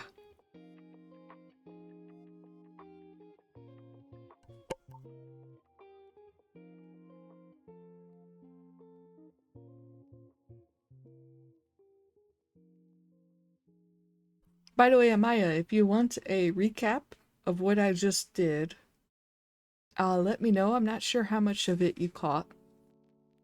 I was working through NPC dialogue topics with a pretend context of walking into a tavern and talking to the tavern keeper.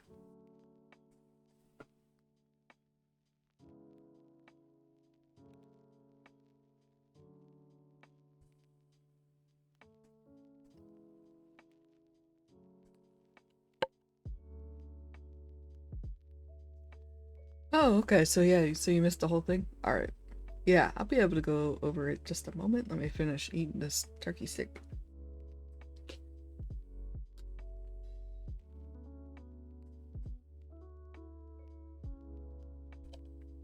Wish I knew why Discord keeps flickering. I don't know what sound it's picking up.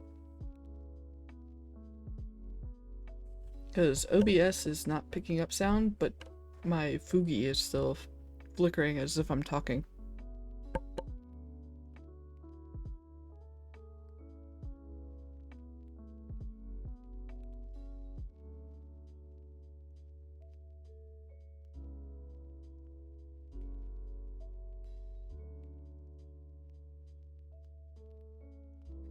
Alright, so for the tavern keeper, so I was like, okay, so we walk into a tavern, because, you know, that happens a lot in TTRPGs. And let's talk to the tavern keeper. What's the tavern keeper going to say? So I rolled on the Juice Oracle NPC dialogue topic tables, and I looked at 3 of them. I didn't look at companion response because I felt like that's sort of like a mid-conversation type table. But I looked at the results for the each of the other three, and I got a spiritual loss involving blank, a special status for an NPC, and rumors of an NPC's past. So for the first one, a spiritual loss involving blank, I thought about like, oh, what if there was a recent death of a god? Because I was thinking like a grim dark setting. You could tell that I just recently listened to some of Hime's Choir of Flesh videos. So there was a recent death of a god, and the tavern keeper used to be a devout worshipper and no longer knows what direction to go in for their faith. And so I was talking about how from there, depending on who your character is, perhaps you can kind of springboard off of that. Because like, if this death of a god is part of your overarching campaign or part of the game's setting, you know, it's likely that your character would know about that kind of thing. Maybe you're a paladin. Like, if you're a paladin, this would be kind of noteworthy. Okay, this table is harder for me. I'm amazed how easy these things come to you in Hime. I struggle with these. Yeah, I wish I could tell you how, or like why it's easier, but I don't really understand it myself. Maybe it's because I read a lot of books, but I don't know if that's really what it is. But like I said, I was just listening to Hime's Choir of Flesh stuff, so I was like, oh, and Lord Sworn is a game focused around the death of a god, and you being part of like the following of some kind. Oh, yeah. The let's see, last year, I don't know how many I read, but I know within a couple of months I was challenging myself to read a bunch of them because I was in the mood at that time and I was in between courses. And I think I read about like 12. All of them being romanticies. I think it was like 12. I'd have to go back and tell text or something. I know it was double digits. I don't think it was 20 though. 20 in 2 months sounds like a lot. But I also read pretty quickly.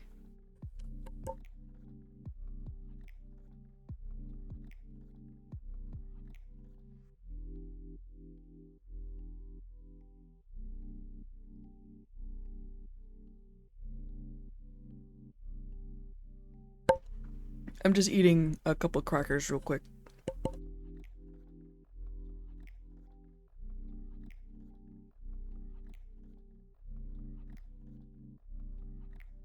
And also because the old man has decided to use the litter box in my room at this very moment.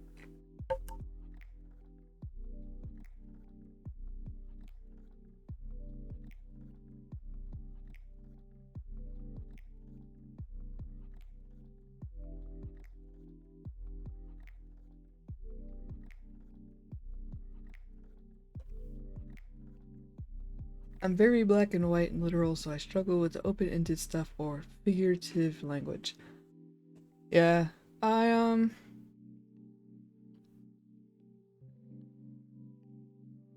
I don't know. I remember having fun in creative writing class whenever we did prompt exercises. But I can't really pinpoint any specific reasons as to why I would be good at it. Because I know I struggle when I have a completely blank slate. It's really hard for me. To... Wow.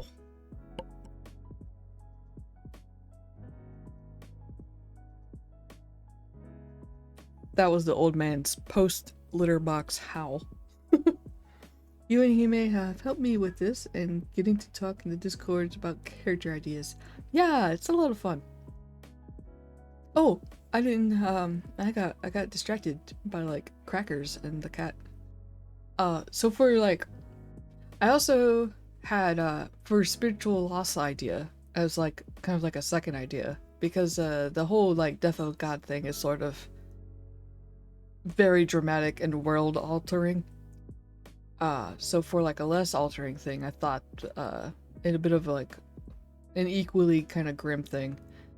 Perhaps the spiritual loss was happening because the tavern keeper was desperately praying for the safety of their lost little girl who got lost in the woods and they can't find. And it's been so long that now they have accepted that she is probably no longer amongst the living and at least want to retrieve her body so that they can put her spirit to rest. And then that would be a plot hook for you as a player to go and find, you know, what is likely going to be the body. But it doesn't have to be a sad ending. You could turn it into a happy ending by perhaps the little girl was lured away by the Fae, and now you need to find the Fae and broker a deal to get her back, which could be very tricky with the Fae. I know that, I know. Yeah, but it could still be happy. You could find a little girl perfectly fine. You just, it just might be a bit of, a bit of work. And for like special status for an NPC, so I spitballed the idea of like the owner of a company has struck a deal with the town's leadership, and because the town's leadership is super excited, they think that this is gonna make the town wealthy, or make them wealthy. Uh they want the locals to give special status to this company owner, and the tavern keeper doesn't like it for good reason. But, but either the death of a god or the death of a child, every other Tuesday. I mean, there are a lot of grimdark solo TTRPGs. I mean, that's Black Oaf's whole thing. Like I was playing the Choir of Flesh video, and I was like, wow, this is dark. But then base building got mentioned, and I was like, hello, hi, yes, base building, yes. I could, all right, maybe it's a bit dark, bleak, bit of body horror up in here, but base building, hello.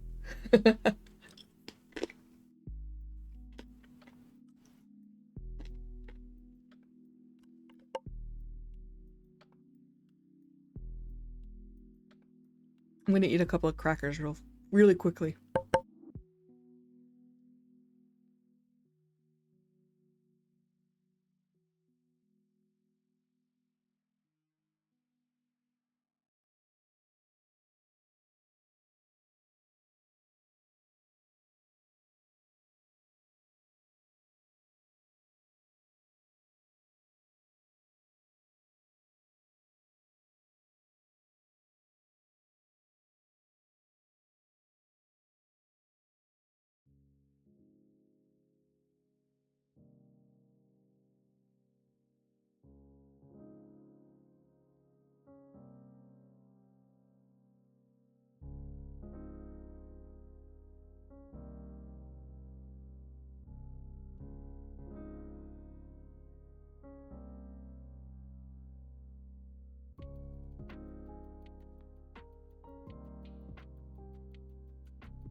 Take your time. This Q&A is fun. Cool. Thank you. I'm glad.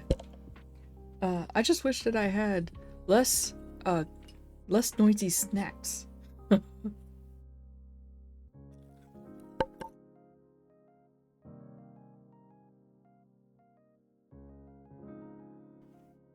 Like, I can even hear myself think when I'm crunching on these. They are that noisy.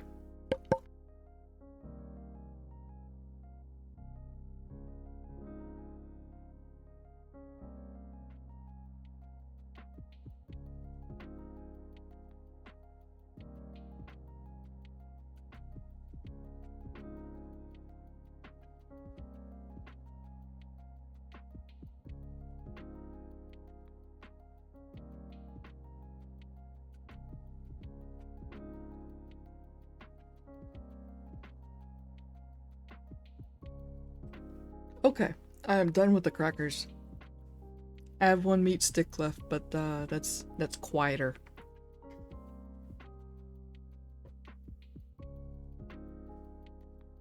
Okay. Would you like me to do one more Juice Oracle roll? Because I can.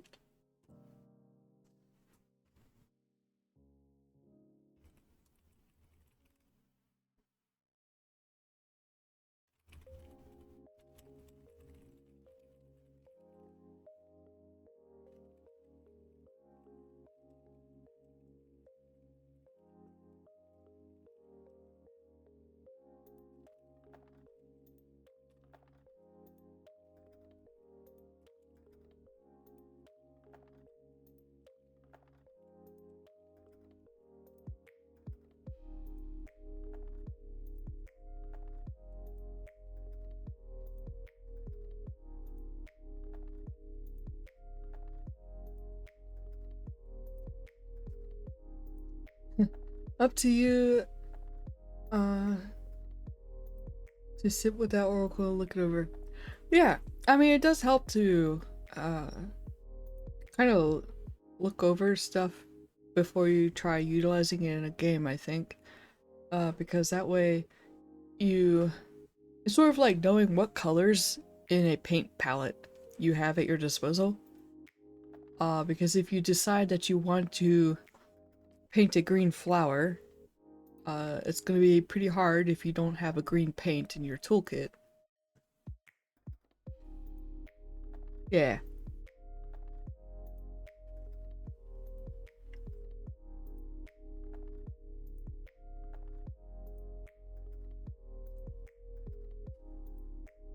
Man, what on earth is Discord picking up? It's just like constant flashing. And I have all the noise stuff, like noise canceling happening for Discord. Like I've turned the sensitivity down, I've turned it up.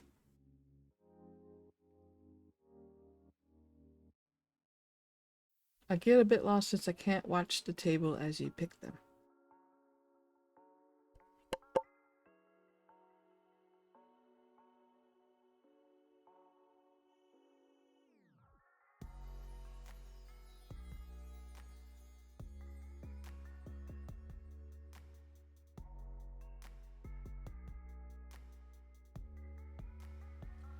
Are you talking about my table? It's a me problem, not you think? Yeah, but if I can make it easier, I can help. Or try to help. The oracle tables?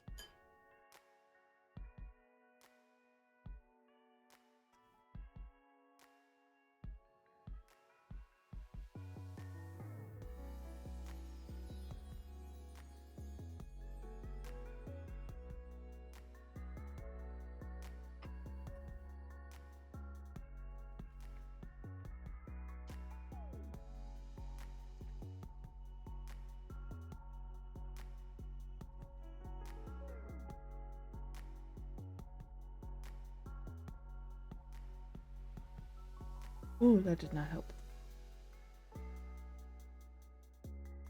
Yeah, Discord, what are you picking up? There's nothing going on.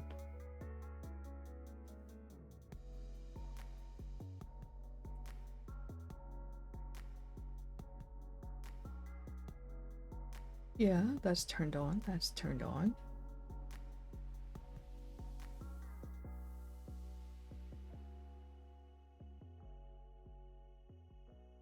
Testing. Testing? Okay. For some reason, echo cancellation was turned off. So hopefully that helps with the flashing. I do kind of I am starting to prefer PinkTuber Plus for the reactive stuff. The only thing is that I have to actually like craft more PinkTubers for it. And I went to go try to draw a new outfit using it for this session, only to find out that I had accidentally overridden my file in a smaller resolution. So it's either I draw tiny, which isn't going to look good, or start from scratch, which I didn't have time for. So we're just using my little Fugi React today. Yeah, there was a lot on that Oracle. It packs a lot into a single sheet of paper. And it's definitely easier to use on the sheet of paper because they didn't make like a digital friendly version. It's kind of just laid out for print only. So some stuff is upside down. Okay, I have finished my snacks. Hopefully that tides me over till the end of the stream. Alright, I may not spend too much time, maybe, on this part. I don't know, we'll see. I've got some other stuff I need to get done after the stream. I've got to go out and run a couple of errands later, and then hopefully be back in time to eat dinner, maybe, and cozy up with Hime stream before passing out. Should it be printed two-sided or two separate sheets? It should be printed double-sided on a single sheet, because then you fold it up and you have to make a couple of, like, make a cut or two in order to get the flappy bit here in the middle. It has some pretty good instructions on how to print it and how to fold it. I did wind up having to cut a margin off for mine. They recommend doing kind of like a test print or something. But cutting off a margin is no big deal for me. Alright, let's see. Oops, I smacked the microphone. Okay. Yeah, because I definitely want to make the Loa character and the one-shot today, because the campaign starts tomorrow, not tomorrow, Tuesday.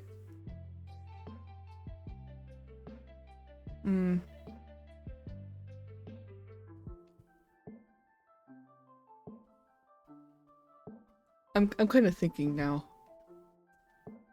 because I had thought that I could get everything in here, but it is fun, and I do want to give the story engine decks proper attention, because I have 3 of these big bad boys, and each of them kind of cover 3 different things, so it would be better if I could give them the attention that they're owed.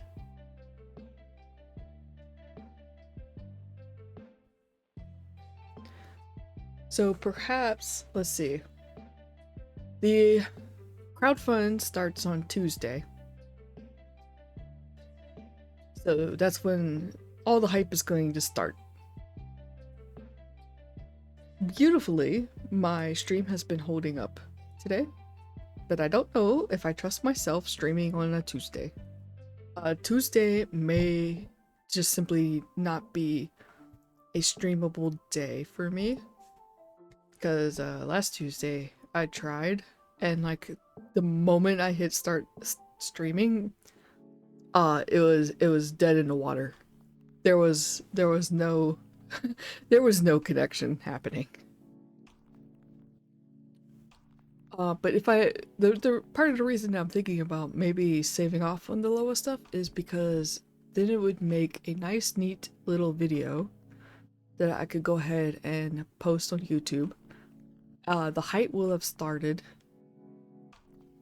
and I think that way too, people don't need to scroll or like scrub through half of the video to get to the Loa related stuff. Yeah, it wasn't pretty, but Kai was having a lot of the same problems, if I remember correctly. Yeah, Well, that was Thursday. Thursday it was up and down. Tuesday, I wanted to try the demo on stream for that van game that he may link the demo for. Uh, and it did not happen at all. Like the signal wasn't up and down. It was just down, like from the very beginning. So I didn't even stream. Thursday it was not the best. It was up and down, but at least it still happened. Yeah, very odd. Since then I did some more poking, and it did look like Ko-Fi was throwing an error. So I removed all instances of the Ko-Fi alerts. But I don't know yet if that was the problem. I also moved my camera to plug it up into the tower and not the USB splitter, because the USB splitter may also have been causing some problems.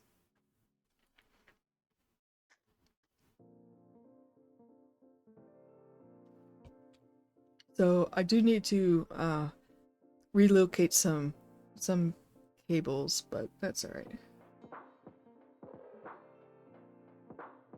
So yeah, but so far it's doing well.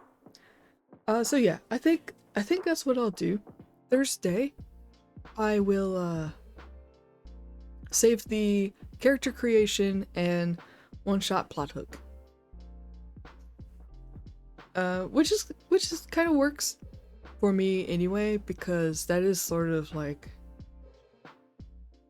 I wouldn't say my brand just yet, because I've only played the one game in depth, which is Legends of Akaroth. But I do prefer, like, in my gameplay to have more of this creative ideation type activity going on. I like to think more about characters and their relationships to each other, their place in the world, what is going on in the world, not just the mechanics of it, of like combat and stuff like that. So I think it would be kind of a fun little, like, hey look, here's what you can do with the character kind of stuff, I guess. I don't know, we'll see.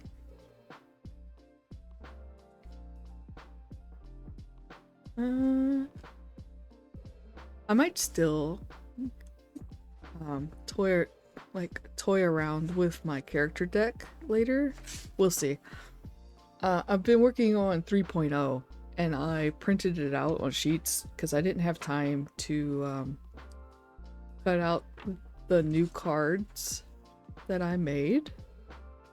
But I'm also going to be working on a pretty version, so I printed it out on plain paper for now. But I was hoping to start kind of like playtesting it in a way. Although it's not a game, so it's not really playtesting. That's how I like to play as well. I daydream more than I actually play. I mean, I have been getting better at incorporating roles. So now I'm like, oh, I should probably roll here. So there is that.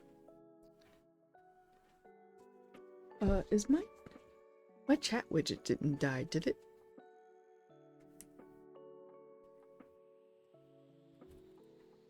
Okay, it's working.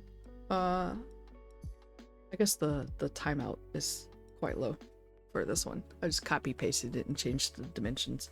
Okay, story engine deck time.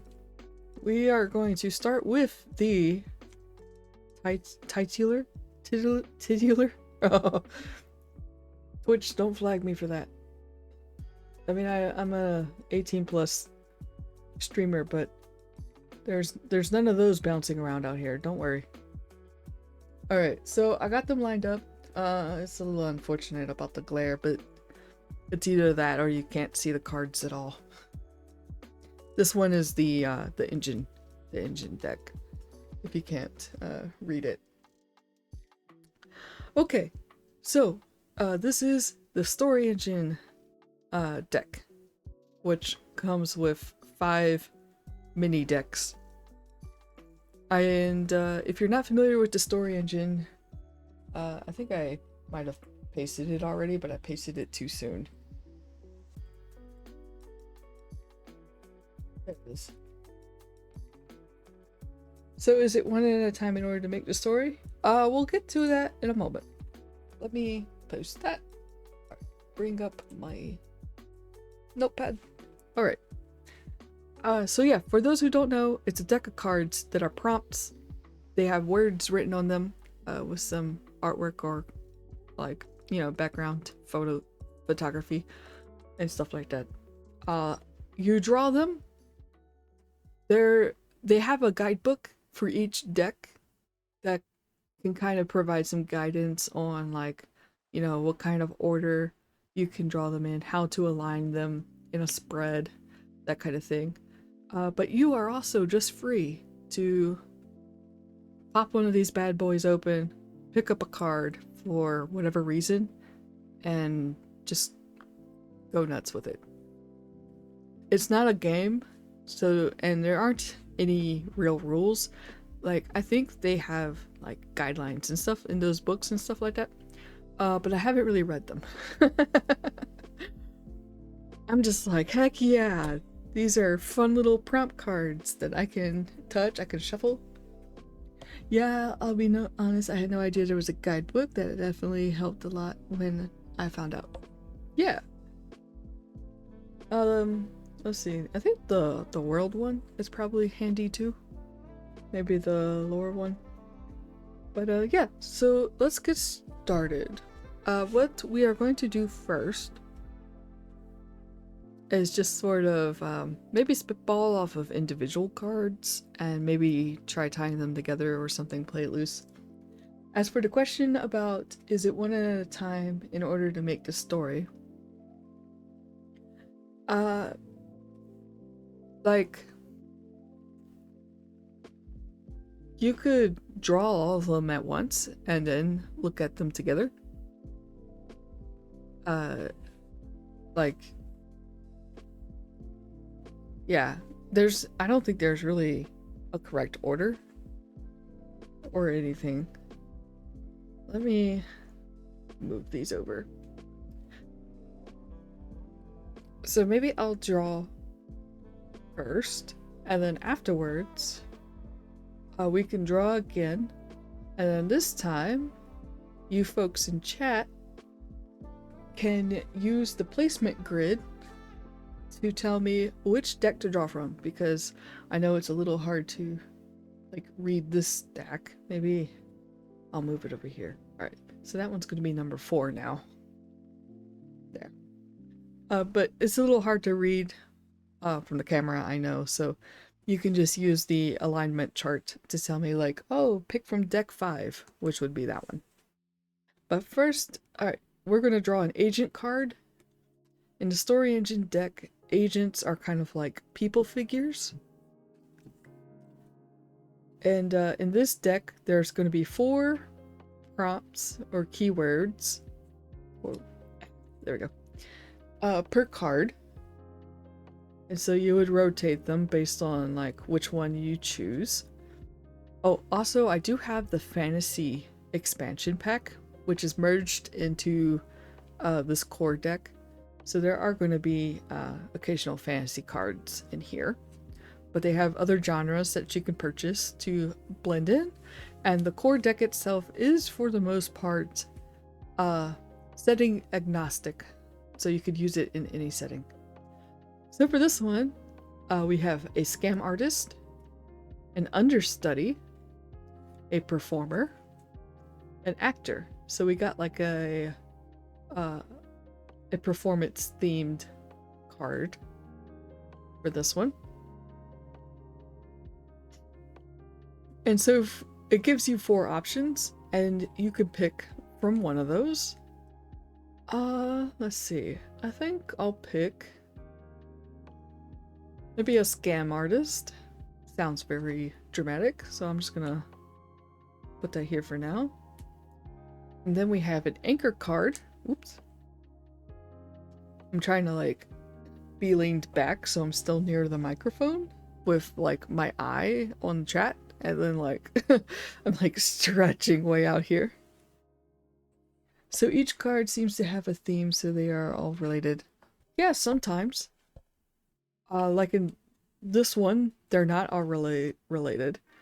We have a mountain, a flask, a sacrifice, and a pit. So in a way, a pit and a mountain could be kind of related, but sacrifice and flask are not related. Yeah, I mean that's how it goes with cards and dice. They like to prove us wrong.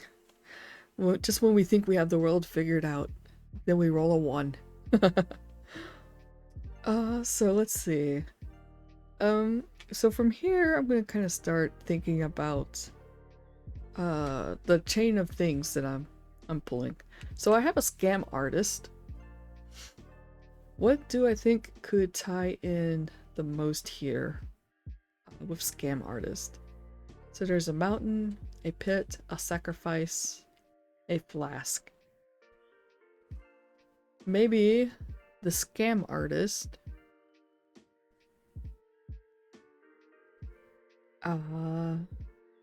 Let's see. So this is the anchor card. Anchor cards are kind of like objects. Or like, they're kind of like nouns. I think, if I remember right. So this is sort of like a sacrifice makes me think of El Dorado. Yeah. Yeah. True. A scam artist and a sacrifice. Yeah. Well, now you got me thinking about El Dorado, so now I feel like I should pick something else. Otherwise, we're just gonna recreate El Dorado. A flask. Maybe their whole spiel. I'm being kind of inspired by Amaya's character. Maybe their whole spiel is that they're trying to sell a flask that is blessed by some saint, but it's not true. A flask could be an easy scam for like selling an artifact, or it's like Hermes or Coach kind of thing. Yeah, yeah, like maybe they're trying to pass it off as being made by some renowned craftsman or studio, but it's not. It's bootleg. Of course, it's better. Nah. Yours is still pretty good.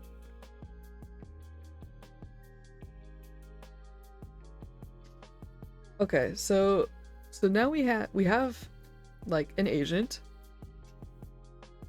and then we have an object or an anchor card.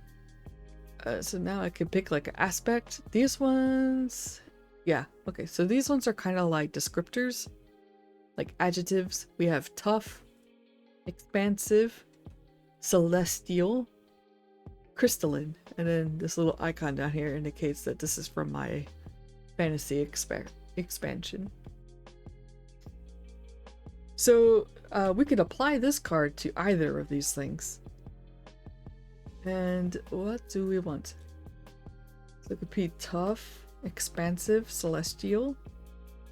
Well, I was talking about how maybe the flask is being sold as being blessed by a saint or something.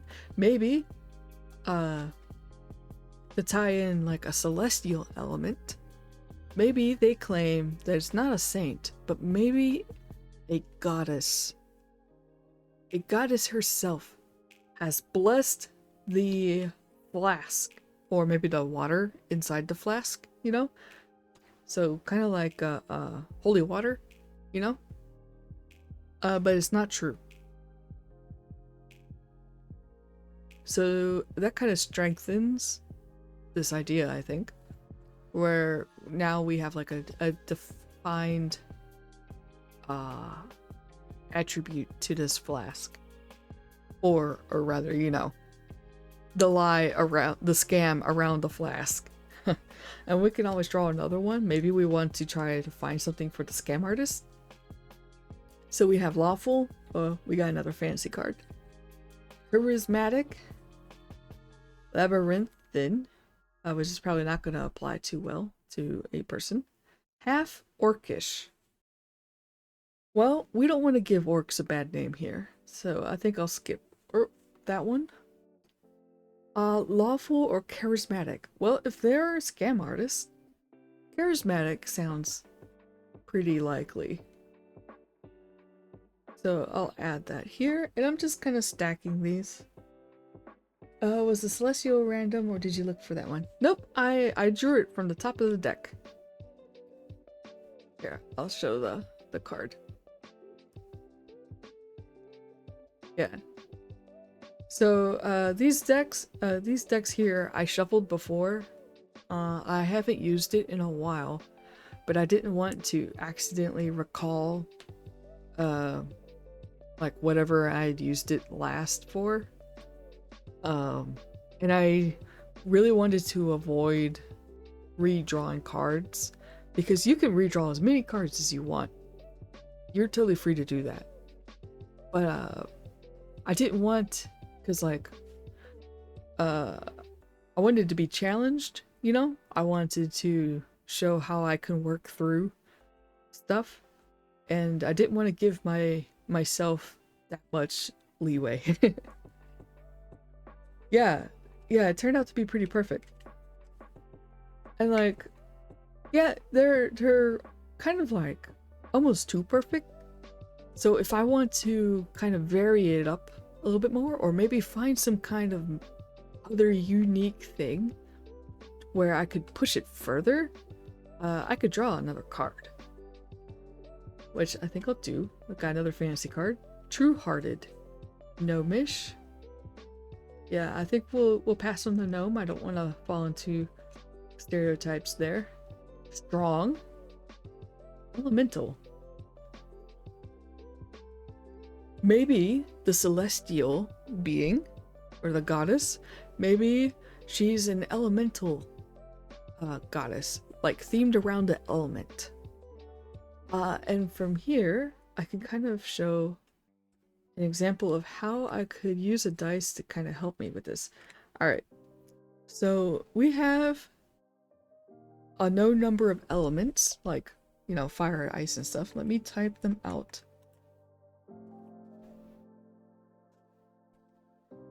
Yes, go away. Alert. Do not care. Okay, so here, because, you know, there are various elements, fire, wind, and stuff like that. If you wanted to keep it more random, or if you don't feel like trying to pick which one is like you should use or something, you can randomize it. And I'm going to type in chat what I am doing, just so I can also remember what the heck I'm rolling on. Earth and 4 air, wind. You know what, I think I can make this 6. There's actually a lot of different themes that deities could be themed around, but I'm going to stick mostly to the elements here. So here we go. I've typed out my d6 table. I'm going to roll my d6. 5. So this is a moon goddess.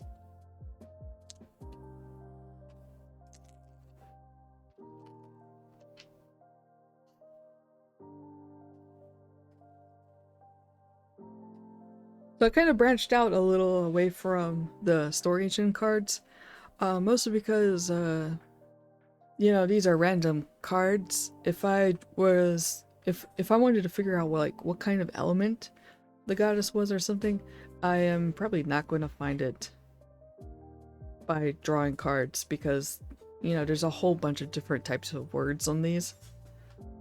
But since, you know, I know what elements are already, you know, I could just throw them on, like, in a list, in a numbered list, like I just did, and then just roll the appropriate dice. You make sense and help show how you can mix and match stuff. Yeah, exactly. Part of what I wanted to do for the Loa character was kind of show how we could mix and match stuff, because obviously, you know, we have some Loa specifics, like what job class, what kin will they be? But I also wanted to utilize my character design deck, which is not, I mean, I wouldn't say that some of these are prompts. Some of them are, I would say. Well, I guess they're all prompts. It's a bunch of prompts. Some prompt tables, and then these ones are specific to character designs, but also some character details like what career they have, what's their ambition. For version 3.0, I'm actually expanding the ambitions and goals table. So there's your little bit of a sneak peek there. It used to be a D12. It is now a D20 table. Woohoo! I felt like I could add more, and Cheeky helped me a little, and we came up with some great new options like pay off debts as a goal. So that'll be kind of fun. I look forward to testing that. There's also a couple of new horror cards and sci-fi cards. But yeah, moving on. Okay, so we have our person. I feel like charismatic is a little too easy, like low-hanging fruit. I feel like I want to add a little bit more to this person.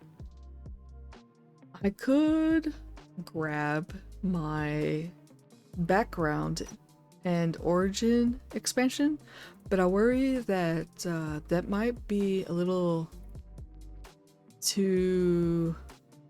What's the way of saying it?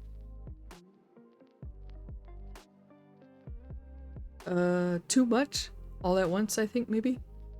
Like piling on everything. Overwhelming, like making it overwhelming.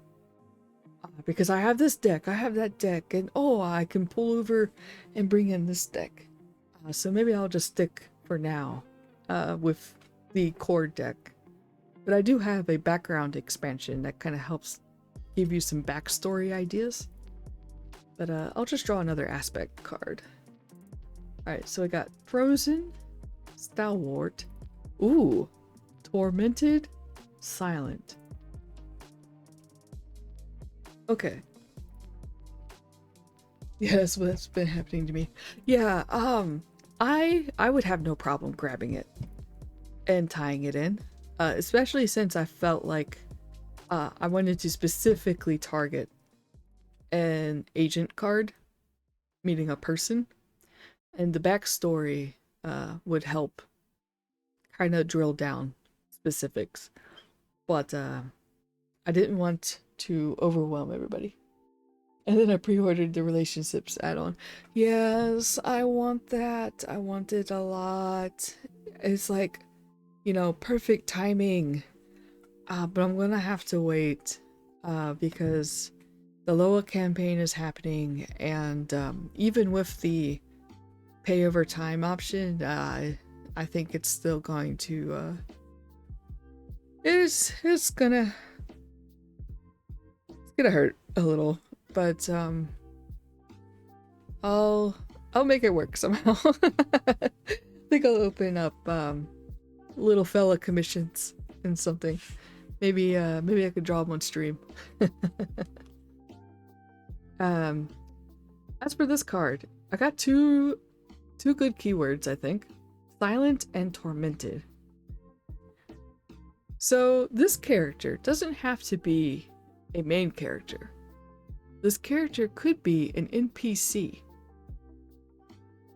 Maybe they are silent because they got busted. Their scam got found out, and now they've been cursed to not be able to speak.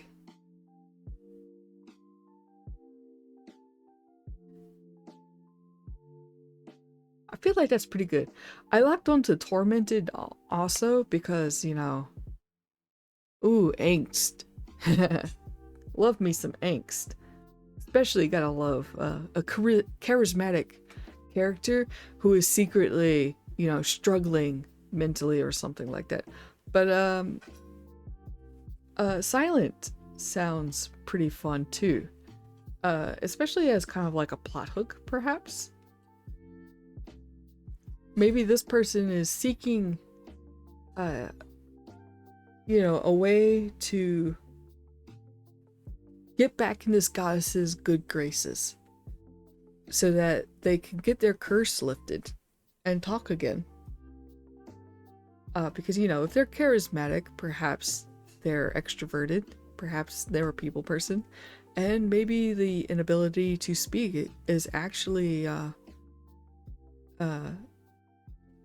great punishment for them, because they can't talk, and they're having a hard time communicating with others, and maybe it's affecting relationships with others, that kind of thing. So yeah, maybe they need, like, if this is for a game and you're the main character, maybe this will be a plot hook to find a way to appease the goddess on behalf of this person who has learned their lesson and wants to be able to speak again. Maybe this would take you on a journey to retrieve a stolen relic that belongs to the goddess, or the church of the goddess, or something like that.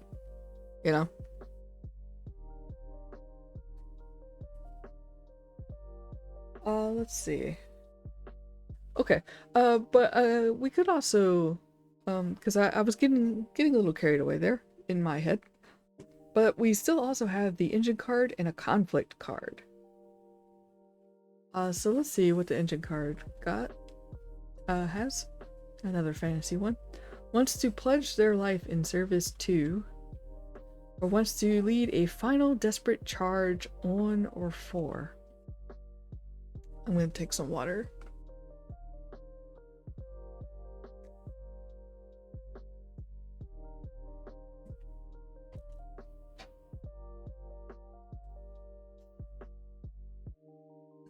Alright, so I did get a little carried away thinking and started to think about the whole like curse thing and elemental thing. So I may have already kind of like wandered away from what these cards could provide, but I'll do my best to still kind of work them in. So the top one I don't think will work, but wants to pledge their life in service to.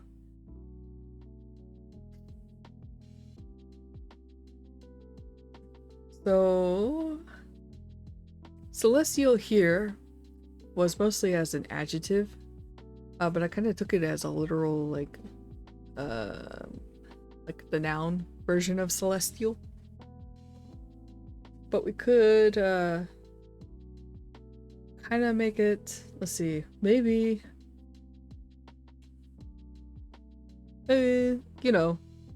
maybe as in hopes of lifting their curse, they want to pledge their service, or pledge their life in service to that celestial after being busted for selling that flask that was not actually blessed. For conflict, what would prevent them from doing that? Oh, whoops. I got debris stuck to my finger. Oh, but they must find something they lost long ago. But they must accept a loss that they have been in denial about. Okay, but they must find something they lost long ago. Alright. Okay, I got something. Hear me out.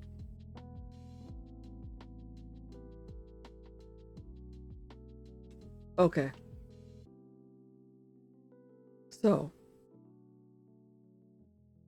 this person is a worshiper of this celestial. Maybe they are a member of the church. Maybe they are just a normal person. But they are, to a degree, devout.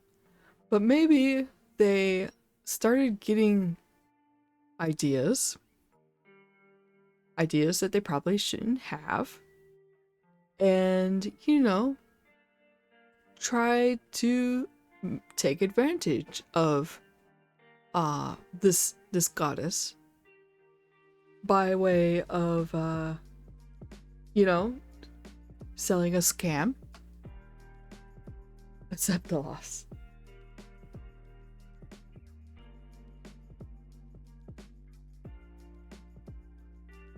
Sorry, I missed the chat because I was turning around. Next time I'll look over before I start noodling in my brain. But yeah, hold on. So so they are a worshiper, but maybe their faith has kind of waned because of their fixation on getting rich. Maybe they want to get rich or want more money or something. Maybe something happened to where they accidentally took advantage of someone else in the faith and they benefited from it, and they were like, huh, I could do this again.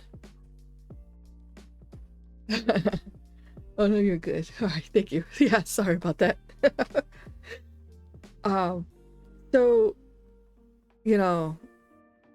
now they've been cursed because they were caught trying to sell a flask of blessed water that was not blessed, and the goddess didn't like that and cursed this person to no longer speak. And they want to repent. They want to pledge their life in service to. However, the goddess has decided that they must find something they lost long ago.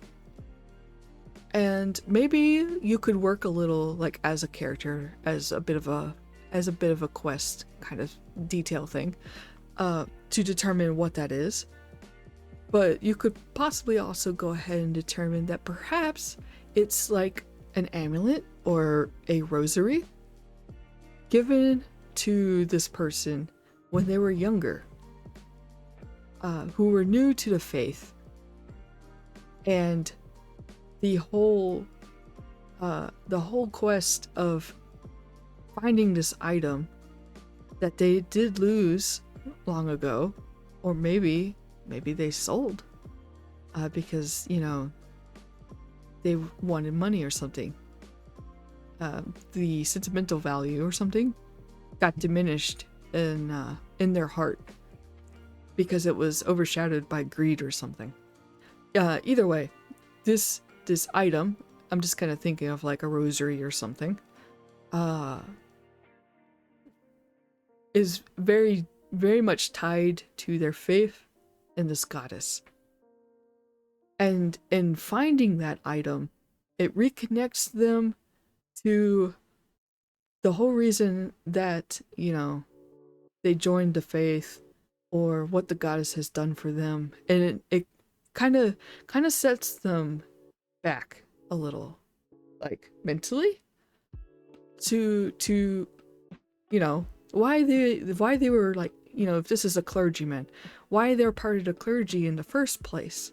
It wasn't to get rich, it was because of that moment, be it that person or whatever is tied to that rosary. And that is what actually gets them to truly repent, and the goddess would forgive them and lift a curse. I saw accept the loss and thought they need to accept the loss of their voice and learn to atone and serve the goddess. So I love getting to see how the different prop trigger different thoughts. Yes. Yeah. I think I might have also thought that when it first got like, oh, silent cursed, maybe because I was thinking, there are people who cannot speak, and while I'm sure it does hinder their lives to various degrees, like talking on a phone, they would have to use like an interface to actually perform that. they still have, you know, good lives and stuff. Like, they can still live and stuff. So it could be part of the character growth there too. To like, yeah, they can't speak, but they can still communicate. They just need to open their mind to it and kind of think more about the other person. How to get them to understand them. One of my favorite book characters is a mute who uses ASL, so it's an interesting prompt. Yeah, exactly. Yeah, so I think you had it right there too. Not that there's a right or a wrong either. Because that's the fun part about this. I think I'm going to jot down that idea real quick, just so I can. Because, like I said, I'm gonna kind of compile some of these notes into today's world building blog post. It's not. I mean, yeah, making characters and stuff is still kind of world building because what's a world without inhabitants?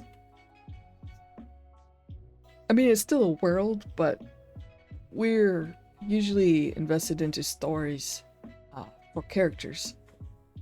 I mean, you could turn the world into a character, but that's still a character. Now I'm thinking about planets as a character. full of full of little brainworms today. Okay, story engine. Uh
Ooh.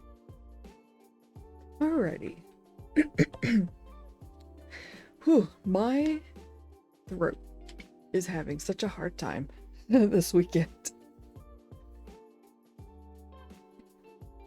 I'm just gonna return these down. Should I do one more?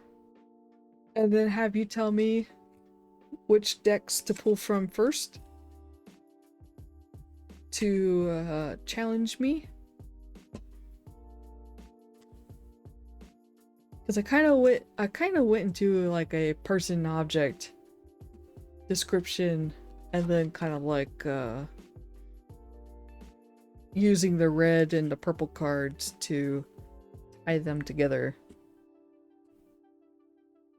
But if you'd like to tell me which ones to draw first, you can. I can also draw them all at once too, and then read them and pick from there. If you hear some creaking, that would be my chair. So I'm just sort of leaning back a little.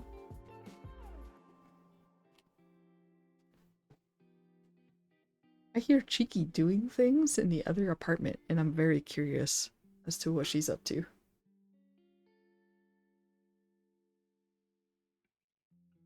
know a week or so ago, I checked out a bread machine from the library. We haven't had time to play with it yet, but we've looked up a couple of recipes, and I'm excited to try some new bread. Let's do 1, 4, 2, and 5, and then we could pull 2 aspects at the end. Yeah. Alright, so pull 1. Alright. Ooh, got a fantasy card. We have an invoker, a weaver, a bard, and a monk. Let me put this up behind the camera so you can see a little better. Pretty cool artwork.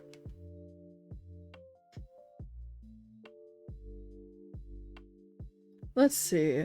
Yeah, if a word on here is capturing your interest, let me know. We have an invoker, a weaver, a bard, and a monk.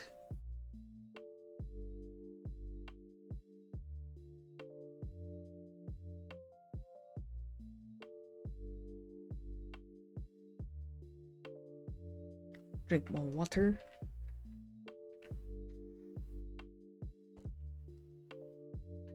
I like Invoker or Weaver just because those are so different. Yeah, I would agree.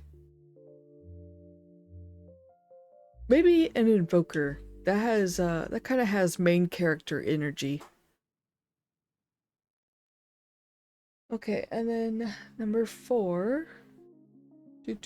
So engine card. Wants to draw attention to, or wants to achieve a dream involving.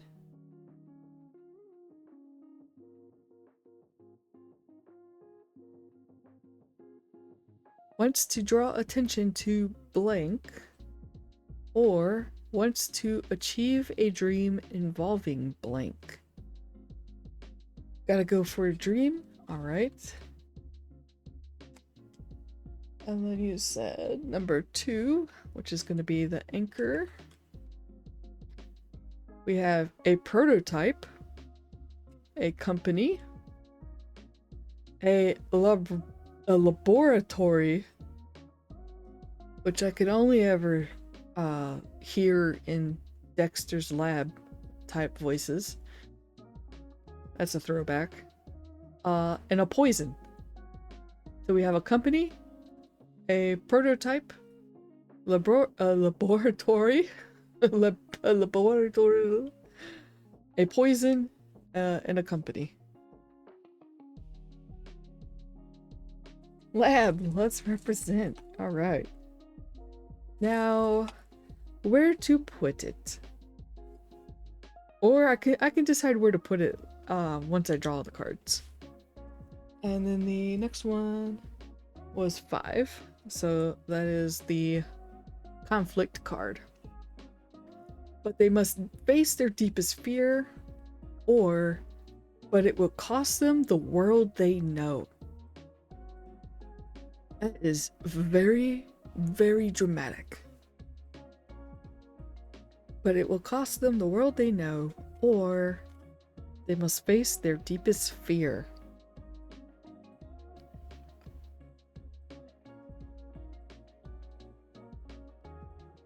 This got dark. It doesn't have to be dark though. For face their deepest fear. Okay. So I guess this is sort of going to be kind of like a subject-object, subject-verb-object kind of thing.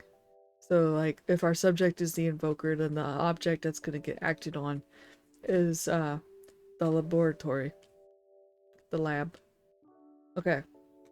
But they must face their deepest fear, and then that would kind of go here in the back, I think. Okay, so, for Invoker, so we got kind of like a fantasy class. I feel like there's something in Draconum that might be kind of similar. So I'm kind of thinking, Draconum type vibes. Yeah, I swear there's something like an invoker in the game as a class.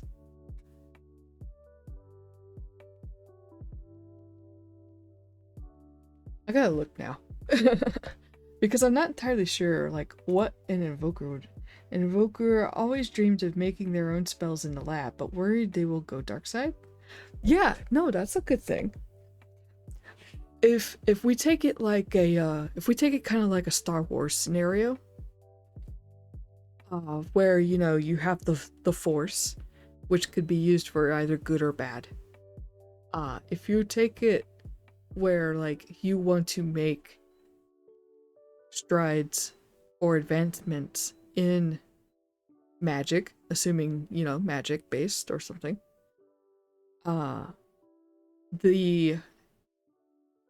the line there in the sand would be, how far are you willing to go to get the results you want? If you, like, you know, for example, animal cruelty in labs is a thing. Testing on animals was not always done ethically or in the favors of the animals and stuff. So if you want to test a spell, would you be willing to test it on another person?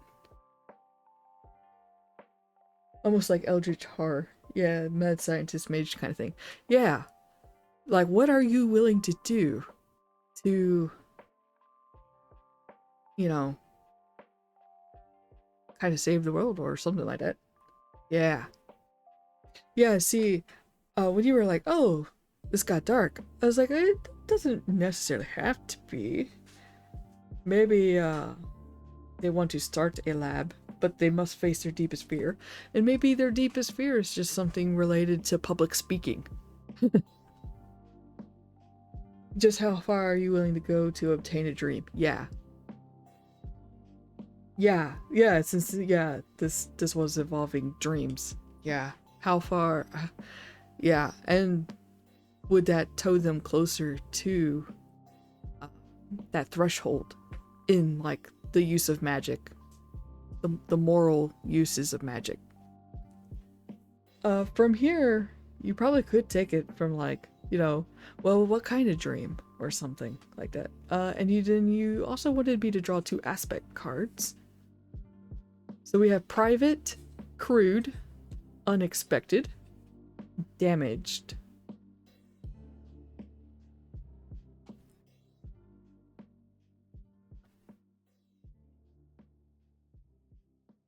Maybe it's a private lab. This could be a Fundraconum or Loa character. Yeah, exactly. Damaged invoker.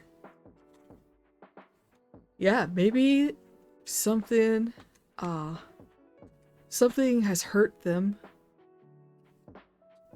Yeah, trauma. Something has hurt them, and that is what caused them to have this dream. They dream of whatever thing that hurt them to not happen anymore to other people, or maybe it's still continuing.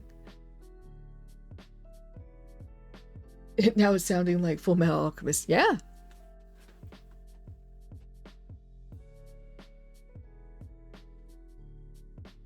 Time to run a Full Metal Alchemist campaign with Draconum.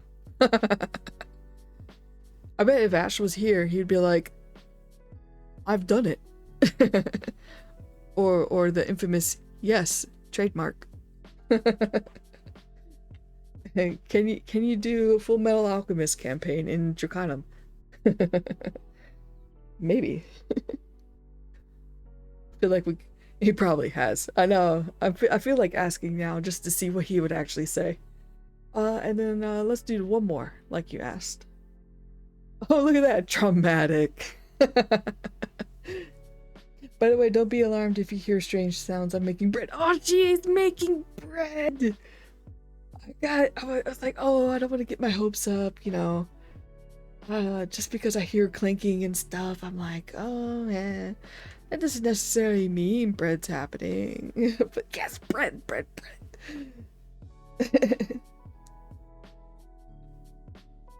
I'll send it to you through Discord.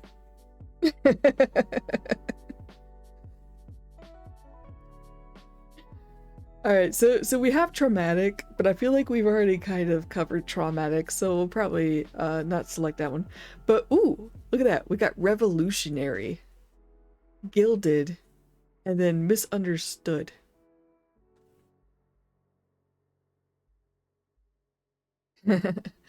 Well, I feel like there's already a traumatic invoker with how we were treating the word damaged. Um, so misunderstood, gilded, and revolutionary. I feel like misunderstood and revolutionary are both good. Because revolutionary would imply, you know, kind of work with the whole dream thing. And then misunderstood. Ah, maybe maybe part of the challenge, you know, why it's a dream and not necessarily a goal, because those are two different things. Goals and dreams are not the same. Goals are actionable, and dreams are often just dreams. Got very Shia LaBeouf up in here all of a sudden.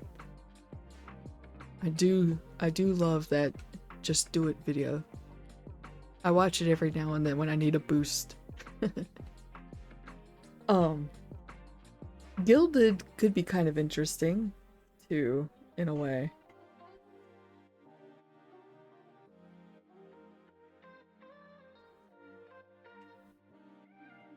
But yeah, maybe they are misunderstood.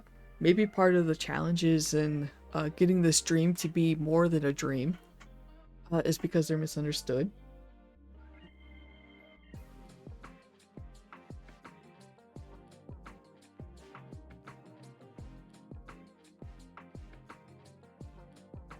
What do you think? Maybe the lab is owned by someone else hiring the invoker. Yeah, maybe the invoker is an employee and they want to take, you know, like move up further in the lab. That's true. Doesn't necessarily mean that they need to own the lab. Maybe they're like a low-level researcher or something, and they want to work up towards being like a lead researcher or scientist or whatever it is. They're given access to this gilded lab, but they will compromise their values. Oh yeah. Yeah, like maybe the owner of the lab or the employer of the lab does not have the same good intentions as the invoker. So maybe the invoker uh, has to face their deepest fear by becoming like the worst version of themselves in order to achieve their dream. That's so exciting. I love this stuff. See, you're coming up with excellent ideas.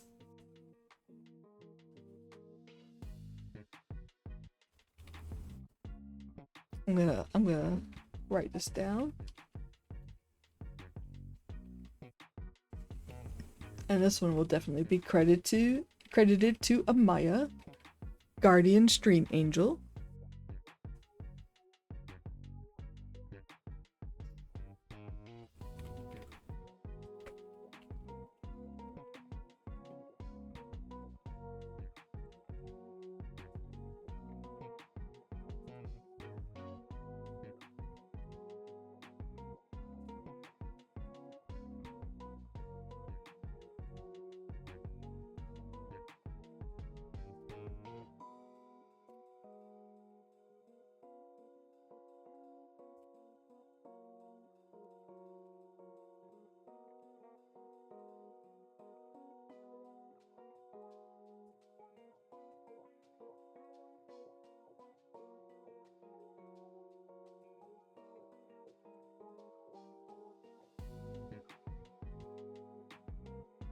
I love bouncing ideas around. Yeah, see? That's the fun of it. Like, you don't need to um, you don't need to try to lock yourself into one thing. If a card, you know, if none of these worked, you could always just draw another card till something clicks with you. And you don't need to put them back under the deck too right away. You can put it off to the side, oops, and then you know, like draw another one of these and be like, oh, this one doesn't work out, but now that I think about it, maybe this word over here would actually work. So I think that that's the part of the fun, and you can kind of mix and match it a little bit. I didn't remember this deck being this formulaic, but I suppose if you wanted to, you could start with an object and make that the kind of like the basis. I don't know why I struggle with that. I feel like I pulled a card, so I have to use it. Nah. It's like how we joke with Ash and cross paths and stuff. He's not going to come to our house if I decide that all bristlebacks have a mohawk. Now I might have a bristleback with a mohawk. You know? These are play aids. They're kind of like tools, or at least I call them play aids because I'm playing, and these aid me in my play. Yeah, started with an object could be a great way to figure out magic items. Yeah, exactly. And actually, we could actually use that as a way to segue into a different story engine deck. Because we can make an object. I mean, you can also tie these decks together. We're not going to do that in this session, because I feel like that starts getting kind of advanced, overwhelming territory. But I do have those bridges. They're called bridge decks. I just need to box. And for those of y'all who didn't know what we were talking about for boxes, this is what we were talking about. Go ahead and put these away. And then I'll grab the lower deck. And yeah, we could try making a magic item. I have the world deck too, but we are heading into 3-hour territory. And like I said, I do have to get some stuff done today, unfortunately. Okay, the lower deck. Oh! Big one. Of course it weighs a lot because I have some expansions in here. Like, this is the backstory. It looks like you've mixed a few expansions together. No, actually. The world, the story engine one, I only have one expansion mixed into it, and that's the fantasy deck. Because like I said, I primarily work in fantasy, so I didn't bother keeping those ones separate. The rest of these, I only have the bridge expansions that can connect the 3 decks together. And then I have the Humble Roots and Epic Origins expansion. So this is for backstory. This one I still keep separate because I want to be able to pull from these cards when I want specifically a backstory element. Yeah, that can too. Yeah. These things can help you connect bits and pieces. I honestly haven't really used these too much. But let's see. So, and then this is a whopping 8 card deck pack. Oh, let me try to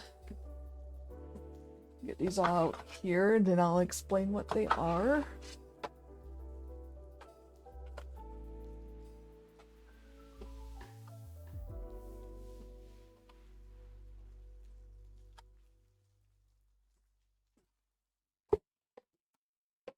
These ones I have not shuffled, but I will try to pretend that I've never seen the words before, I guess. Oh, I love to see that small boxes still fit in the bigger boxes. Yeah, they fit currently. I don't have any lore expansions yet. The lore expansions, depending on what I get, I would probably mix them into the core decks. I don't know, it depends on what expansions I get. I have not been able to buy any in, oh, probably a year now? Uh, yeah, because I think this in the world deck I gave to myself as a Christmas present last year, I think. Kind of like a late Christmas present or something. Because that was when the depression was starting to really hit. And I treated myself to some retail therapy. I don't think it did me too many favors, but at least I got some cool cards out of it. Let me go ahead and just kind of shuffle these a little bit. Kind of roughly. I don't want some past biases to come in. All right, so this one here is an event deck, an event card deck. So this deck is different from the story engine one. On one side, you have 4 keywords. On the other side, they have some prompts. So for the event deck specifically, we have Catalyst, we have a Fallout, we have a Catalyst / Fallout, and then a trait. So that's for events, and all of these are like that too. So like this one here is material, so you can see on the other side there's 4 kind of prompts. I did not read what was on that card, by the way, so it's still pretty valid. Oh yeah, you can see how I just put I had used this recently, so I had put those down there. Okay. Oh yeah, ordered on the holiday Kickstarter when it was on sale and came with the PDFs. Yeah. Oh, you know what? I said last year. But what I really meant was the year before last year, because we are in a new year. So like, kind of like the tail end of 2024 or January 2025. That was when I bought these. Okay. Got a little close to the mic there. Pardon my heavy breathing. Just gonna move them up. Oh, I might have to take some Tylenol. My head is starting to do crazy things to me again like it did yesterday. We had 60-degree weather last week, and then we dipped down into like the low 30s, upper 20s, and the changes in pressure and temperature have like really been whammying us. But oh yeah, you're a big reason. Yeah, I know. I talk about these things a lot because I'm like, ooh, look at these cards. Yay! Get to play with cards. There's just something different, you know, about having like a physical thing. Cause like, yeah, you can get the PDFs of these. I haven't looked at the PDFs. I don't think I have any of them. But I don't really know how you would use them. Like, I haven't seen how they're formatted. Maybe they have numbers or something. But yeah, I get real bad sinus migraines from the rapid changes in weather. Yeah, and this right here is kind of feeling kind of sinus related. Oh, I have a visitor. Okay, Cheeky just came to take my snack bowl. Thanks, Cheeky. I appreciate you. Heard her down the hall.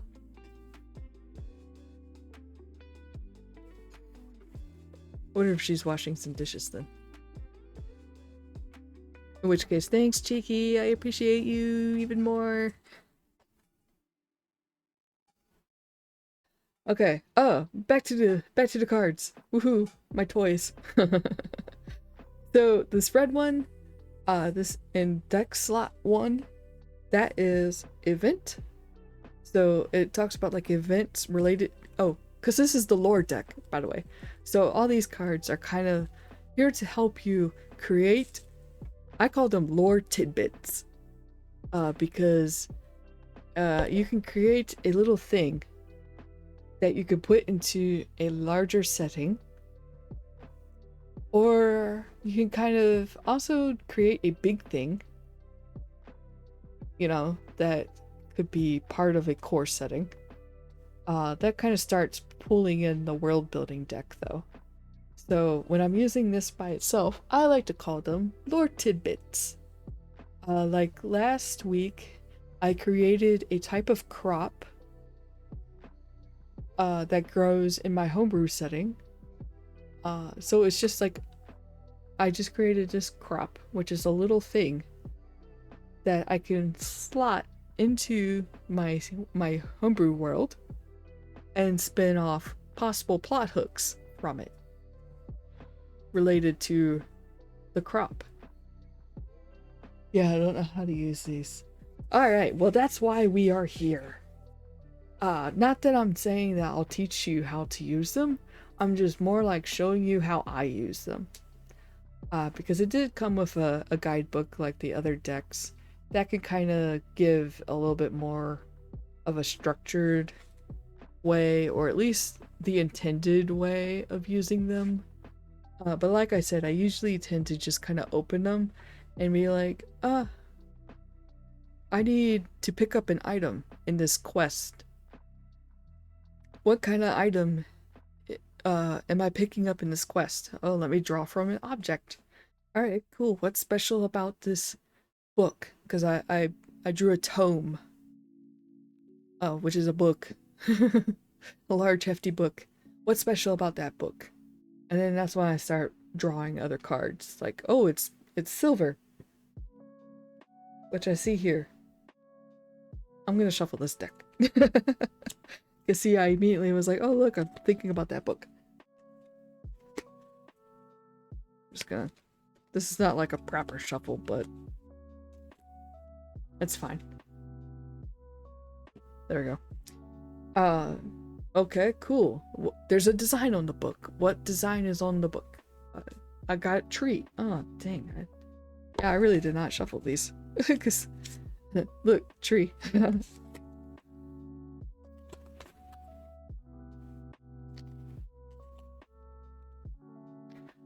So and then you can kind of flip them over and start utilizing some of the prompts on the back to kind of go farther, take it further, and start linking some of these together. Because some of the prompts on the back have icons, and the icons correspond with these little middle icons. So from here we have event, so that's like stuff happening. We have location. Where is this lore focused on? Or if you're creating an object, where is this object located? Or what location is it tied to? We have one for faction. And faction is like a group of people. Usually with some kind of shared objective or shared description, like the government of a village or leadership of a village. That might be kind of small. Let's say town, like a city council. That's a faction, it's a government faction. Oh, is this what you used to make that magic item for Loa, the Ashlight? Yeah! Did he like it? I remember posting about it. But yeah. Oh, because I had a couple of questions, I think. Because I was giving Loa mechanics to it. Which, I mean, it's not really an item that I got to use, but I don't know, it may come back later. Especially since it does coincidentally happen to be a book of songs. But yes, I did use this deck to make that book. I have a blog post about it. I can link it into Discord after this. I should make a note of that before I forget.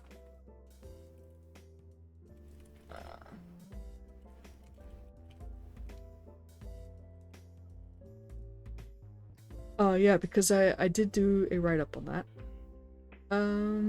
Okay. So yeah, so this is faction. This one is figure, so a singular person. This one is object. This orangey pinky one is material. And then the green one is creature. And then this white stack, these ones don't have prompts. These are just keywords, mostly adjectives. And so these, you just draw to give yourself adjectives. Okay, before we get started, I need to use the bathroom and I think grab more water, and then we'll dig into this. I think we have time enough to make at least one item. And then, depending on how fast it goes, maybe we'll do 2 items. So I'll be right back.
Okay, I am back. Don't forget to take some needs for your head. Oh, my meds for my head. Yeah. Uh, yeah. I actually need to determine what I'm gonna take. I thought I was gonna take just simply Tylenol, but maybe I'll take maybe something sinus related, because I feel like yeah, sinuses may starting to get affected. I have to go out later today to pick up uh a couple of things. I think I might mask up because my throat feels kind of rough. If the screen is making it worse, don't feel guilty if you need to endure. Like, nah. I mean, really, this light over here is the brightest thing in my room right now. But oh, hello.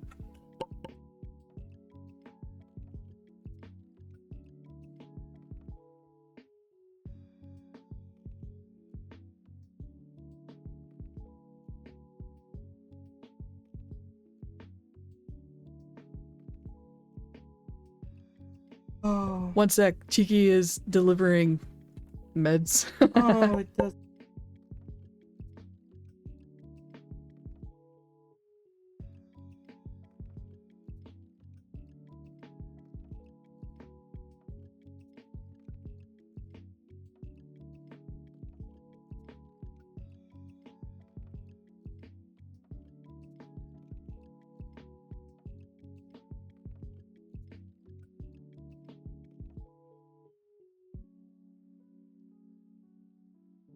Alright, sorry about that.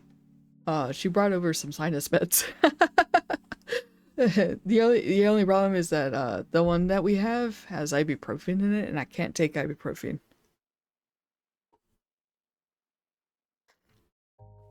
That's alright though, because I actually have to stop at the drugstore later to pick up one thing.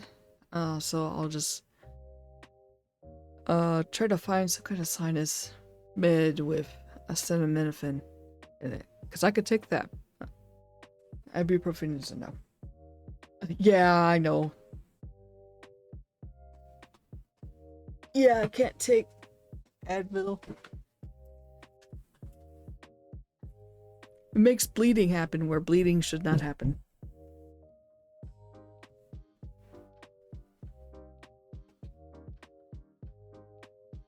Ah, yeah, I'll see what they got. It's mostly just kind of pain in like my nasal cavities, like my sinus cavity area.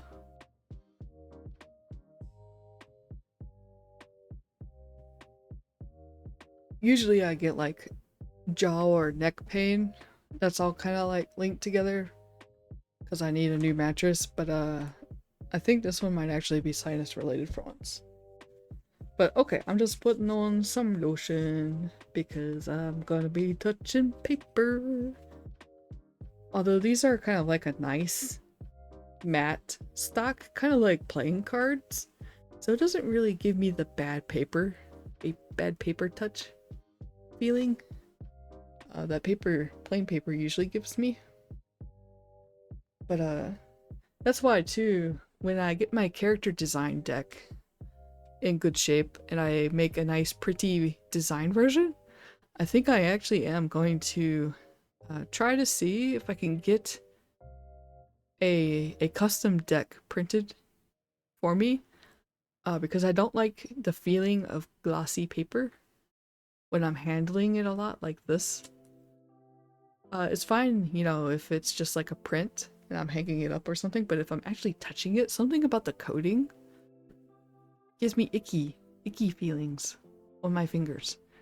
I do not like icky feelings on my fingers. And I've been using my character design deck quite a bit. Oh, hi, Zach. Hi, Zach. I read my own name. Hi, London. It's the deck. It's the lore deck from the story engine. Gang. I just realized this camera's a little crooked. Oh well. Yes, we are actually about to make an item of some kind.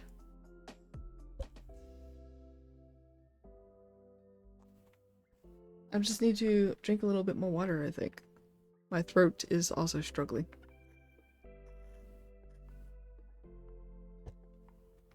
I have talked so much this weekend. Oh, what is that? Who is that? Oh, sorry, I don't have all these little alert messages memorized. Thank you for the follow. I can't read that. My preview is too small. But thank you for the preview, or the follow. God. My brain. Okay. Hello. I'm Zach. Zachary, your friendly waypoint in the Vale. Oh my, there's a cat. Hey. Hey, behave. You were just starting to be good. Hello, thank you. I heard the thingy chime again. I didn't catch what that was because the cats have been gremlins today. And, yeah, be good. Goodness. Hello. Oh boy. Yeah, no fighting. I know, cool, thank you. Thank you, new followers. Like I said, I'm Zachary. I do a lot of solo TTRPG playing. Every now and then a video game slips in there. Today, though, I am doing a prompt oracle stream type thing. We kind of looked over how I utilize in-game prompts oracle tables using Legends of Akaroth, of course, and then covered a system agnostic oracle using the Juice oracle as an example, which I will go ahead and link that one because that one is actually free, and I've found it to be pretty useful, pretty handy for NPC dialogue in particular. Though today we also rolled and created a pair of boots as treasure, with the fun little detail where the fabric lining on the inside is tattered because some small little creature had chewed it up inside for a nest, or could actually still be living in the boot. Oh, okay, yeah, my own deck. Yes, I haven't used it in this stream, but I do have a character design generator deck that you can print out and cut up into cards for easy storage and referencing. I am working on version 3.0. I have the cards made up. I just want to overhaul the instruction sheet, which is less of an instruction sheet and more of a reference sheet. The demo is also pretty old. The demo video was 1.0. I have since added more cards since then, and I'm adding more cards now. I'm expanding a couple, and I'm adding sci-fi and a couple of sci-fi and horror themed genre cards.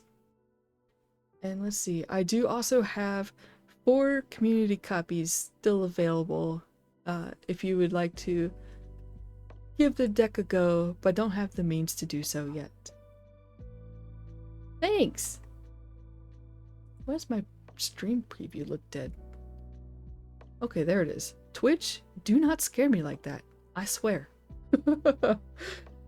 Yes, yeah, I've actually been using my character deck quite a bit myself for making NPCs on the fly with my Legends of Akaroth game. Because I've been having a lot of NPCs show up, which makes sense because it's a JRPG themed TTRPG, and you know, that usually means quite a few NPCs.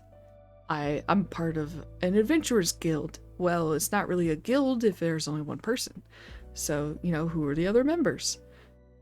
And so yeah, having my character design deck has actually been pretty helpful for me, because I have several oracles and stuff that tell me details about NPCs, goals, or, you know, like what they're doing in that moment or something, what they say. But I don't really have one that says what they look like. So it's been kind of helpful. Like, oh yes, I have this shopkeeper. She's kind of like a granny. She's wearing basically a muumuu. a kind of shapeless dress with a bright pattern across it. Chanclas, apparently. So yeah, and then right now I've got the Story Engine's lore deck out. We're going to use this one to create a lore tidbit. Can you explain what you mean by the word oracle? Is it like a roll table? Yeah. Let's see. Let me grab the Juice oracle. So the Juice... let me not smack the microphone. The Juice oracle, in this specific case, is a one-sheet bunch of tables. This one was designed to be a one-page resource that you print double-sided. You fold it a certain way, and then you make a cut here so that you can look here and then open that here, that kind of thing. So this one specifically has a whole bunch of small tables kind of all crammed in here. Let me find the one that we used earlier. Okay, so here is an object and treasure. This one here is more of like a prompt table. So you can see, I hope you can see, if you can't really see, it has a bunch of keywords like trinket, treasure, document, accessory, weapon, armor, that kind of thing. And then you have keywords that you can also roll for, like common, map, prophecy for content. And these are numbered, so these ones are all d6s. So you would roll a d6. And then some of these, though, are kind of more like, I guess oracle tables are technically more like, I think they're kind of more like chances or like success rates. Like, is it likely? Is it not likely? Or maybe that's when also too they would have more filled out prompts or something. I don't know. I see them get used interchangeably, and I kind of use them interchangeably too. This page here has 4 different tables related to NPC conversations, and I've used this one a few times. It's been pretty handy in determining what an NPC is going to talk to me about, or you know, like what kind of conversation comes up. Like topic of information, it's a D100, and earlier as an example I rolled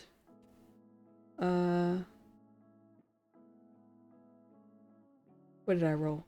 Oh, a special status for an NPC. So we were talking about like if we were in the context of going into a tavern and we wanted to talk to a tavern keeper, and say I rolled a special status for an NPC as a conversation topic. Maybe the tavern keeper is telling me about how some company owner has rolled into town, struck a deal with the town's leadership in order to you know, make some sort of deal regarding a resource or something. Like mining, I think was my example. Mining some kind of ore. And the town leadership is very excited about this because they think it's going to make the town, and maybe themselves, very wealthy. And so because of this, they want to make sure that this CEO or whoever has everything they need. So everybody should, you know, kind of defer to them, give them special treatment. And the tavern keeper doesn't like it. And I thought of all that just kind of off of special status for an NPC. Because yeah, the company owner has kind of like a special status now in this town. And yeah, maybe part of a quest hook or a plot hook is that they're a little suspicious. Something's not right with the CEO or whoever, and that would be me as the player character, to resolve somehow, perhaps, if I wanted.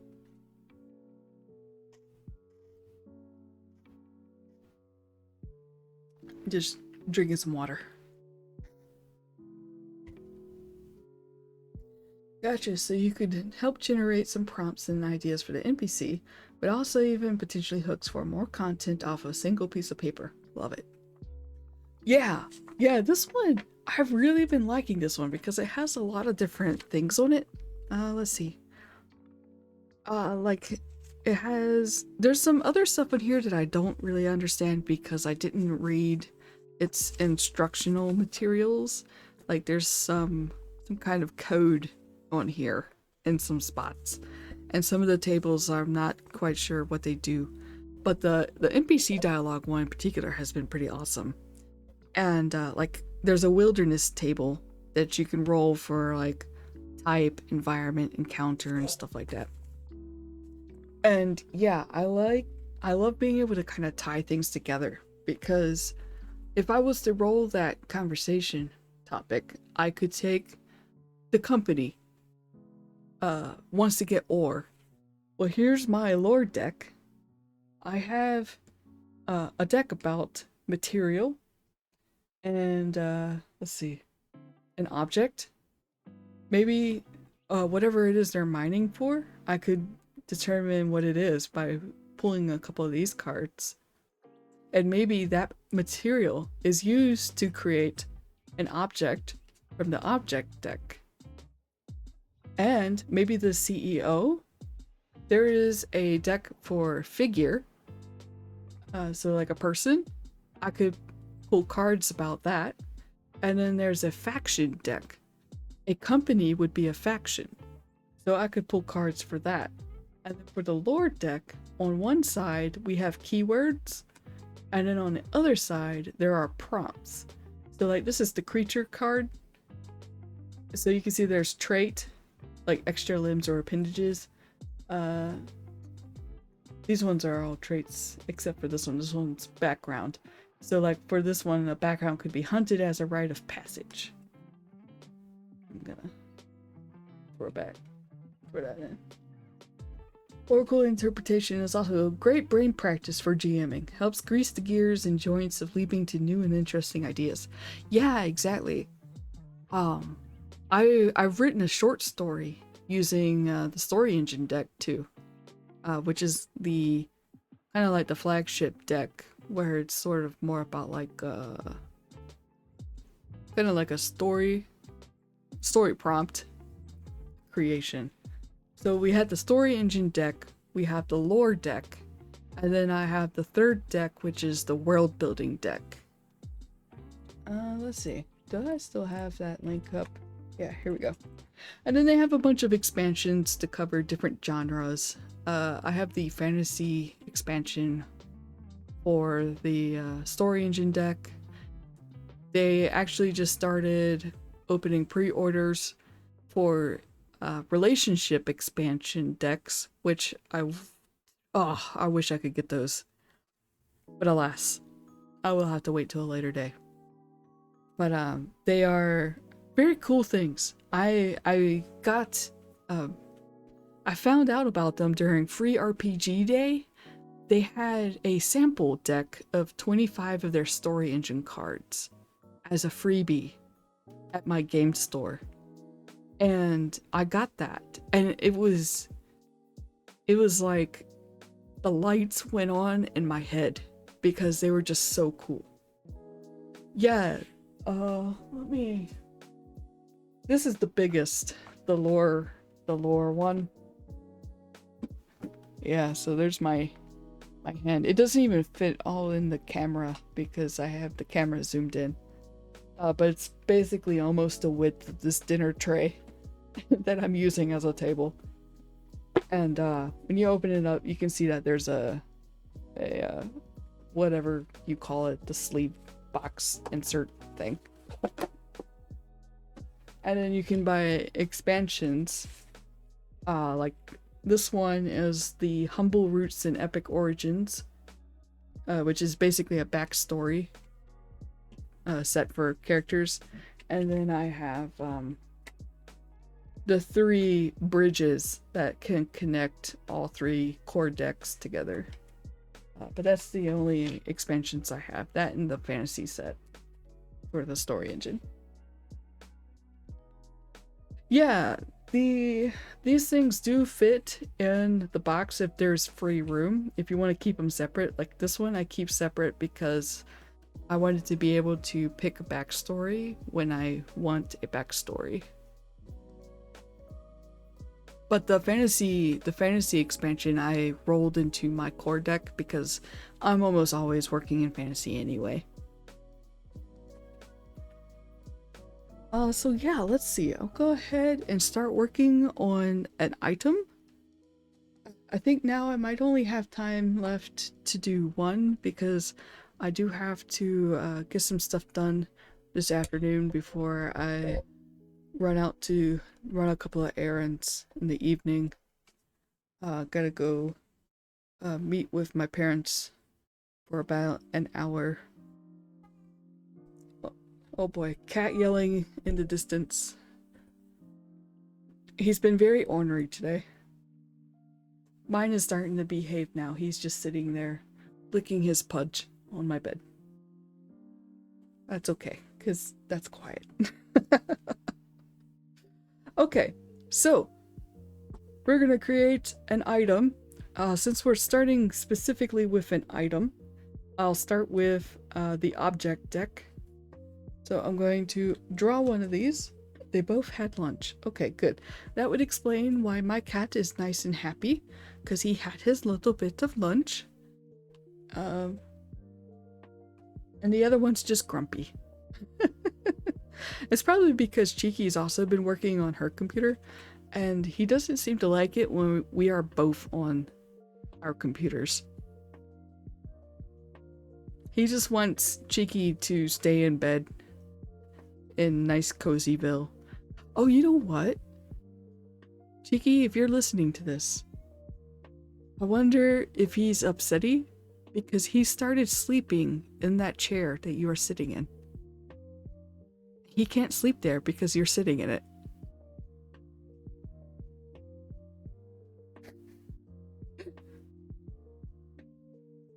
He has, like, so many sleeping nooks. We've created sleeping nooks for him. He could sleep anywhere else.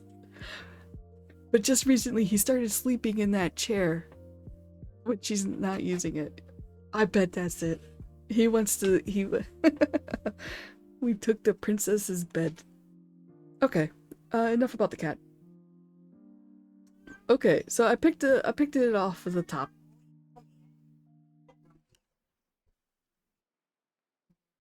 Well, he can deal with it. I got stuff to do. Yeah, exactly. The world, unfortunately, does not revolve around him. He doesn't even pay rent.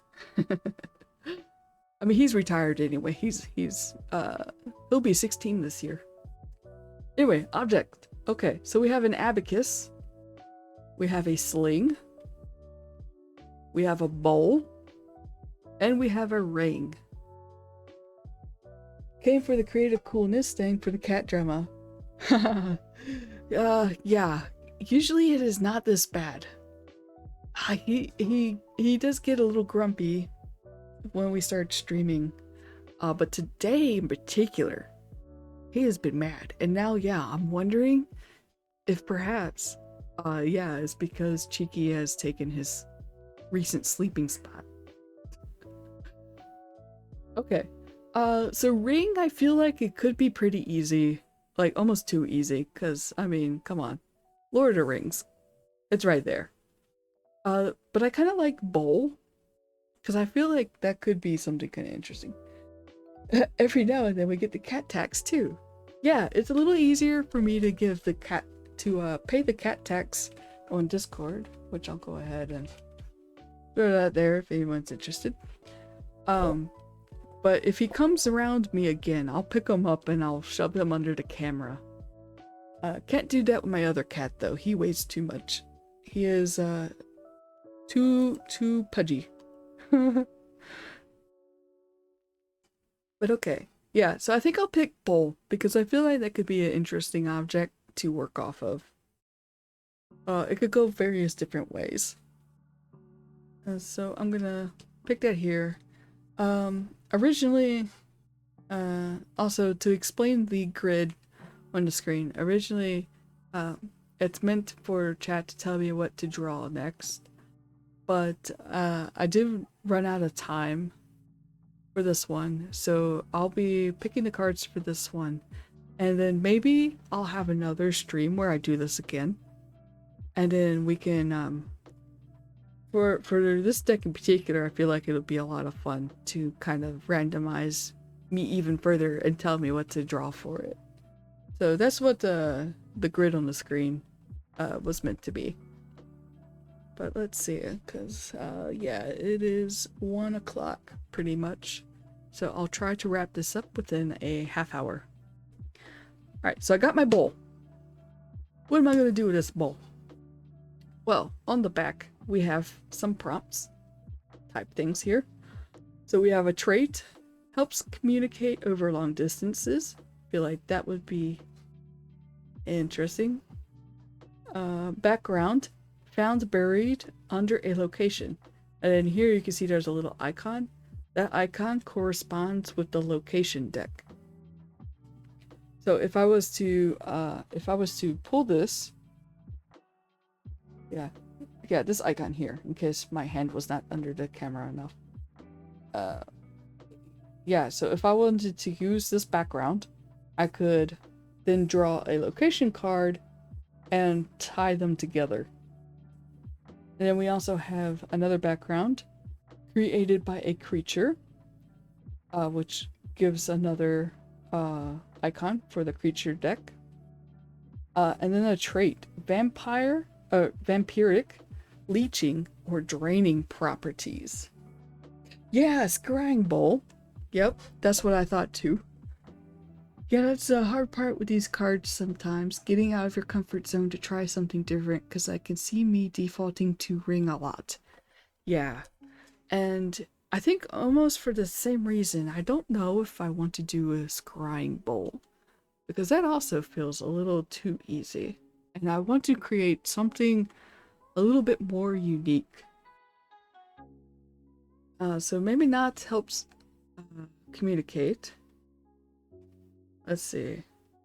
Found buried under a location could be fun, because then I could start building out a location to go with it. And then maybe that location could be like the next place that I explore for a quest or something. Like maybe I need to go fetch that bowl for, I don't know, some scholar. And I have to go digging into ruins for it or something. So, but I don't think I'll do that just yet, because I feel like that it's gonna spin me off into the wild blue yonder, and I want to kind of stay a little contained around this bowl for now, just for this exercise. And then maybe on another day I can do kind of more like a big spreading thing where we could really like start connecting different pieces and stuff.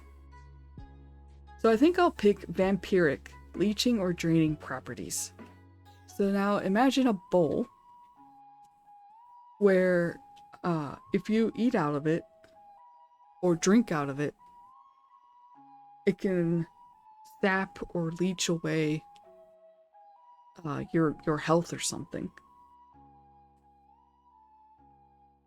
Okay, scary bowl, got it. I'm so sorry. I keep doing all the dark scary stuff today.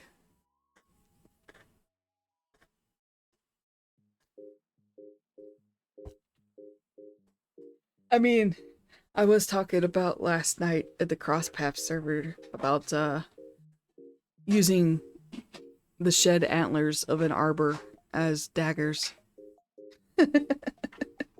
The dark street.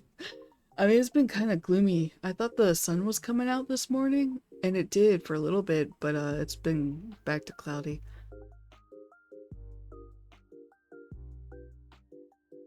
We had that brief patch of warm, sunny weather, but back to the harsh reality. It is February. The armpit of winter, I feel like. Okay, so I have a bowl. What's this bowl made out of? Well, I got the material deck. What do we got? Sedative, that is probably not gonna work. Clay, that is a likely material for a bowl. Leather. Beans. Alright, so beans, I mean, well, actually, alright, hear me out. Maybe it could be made out of beans. Because, alright, there's two ways. Beans have a shell. Perhaps this is a special type of bean that grows kind of large enough, like, large enough to where the shells could serve as bowls. Or perhaps these beans could be ground into a powder that is then combined with other components, ingredients and stuff, to form kind of like a clay. And then when it hardens, maybe it's the beans that cause that vampiric effect, the leeching effect. Maybe there's a quality in the bean that saps life energy or something. And that continues even after the bean is like pulled away from its plant. So that's kind of cool because yeah, I could have gone for the easy like, oh yeah, it's made out of clay. But I if I thought a little bit harder, I could have a clay made out of beans. Which makes it a little bit more interesting, I think, because from there I could kind of think about like where is this bean growing? Do people know that this bean has that kind of quality? I love this. There are soap nuts, so vampiric beans makes total sense. What are soap nuts?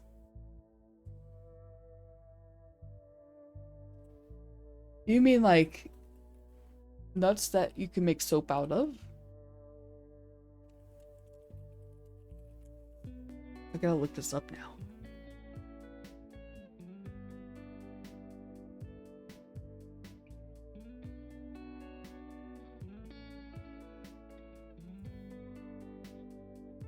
Oh, that is a thing. Oh, it's a whole, how do you say that?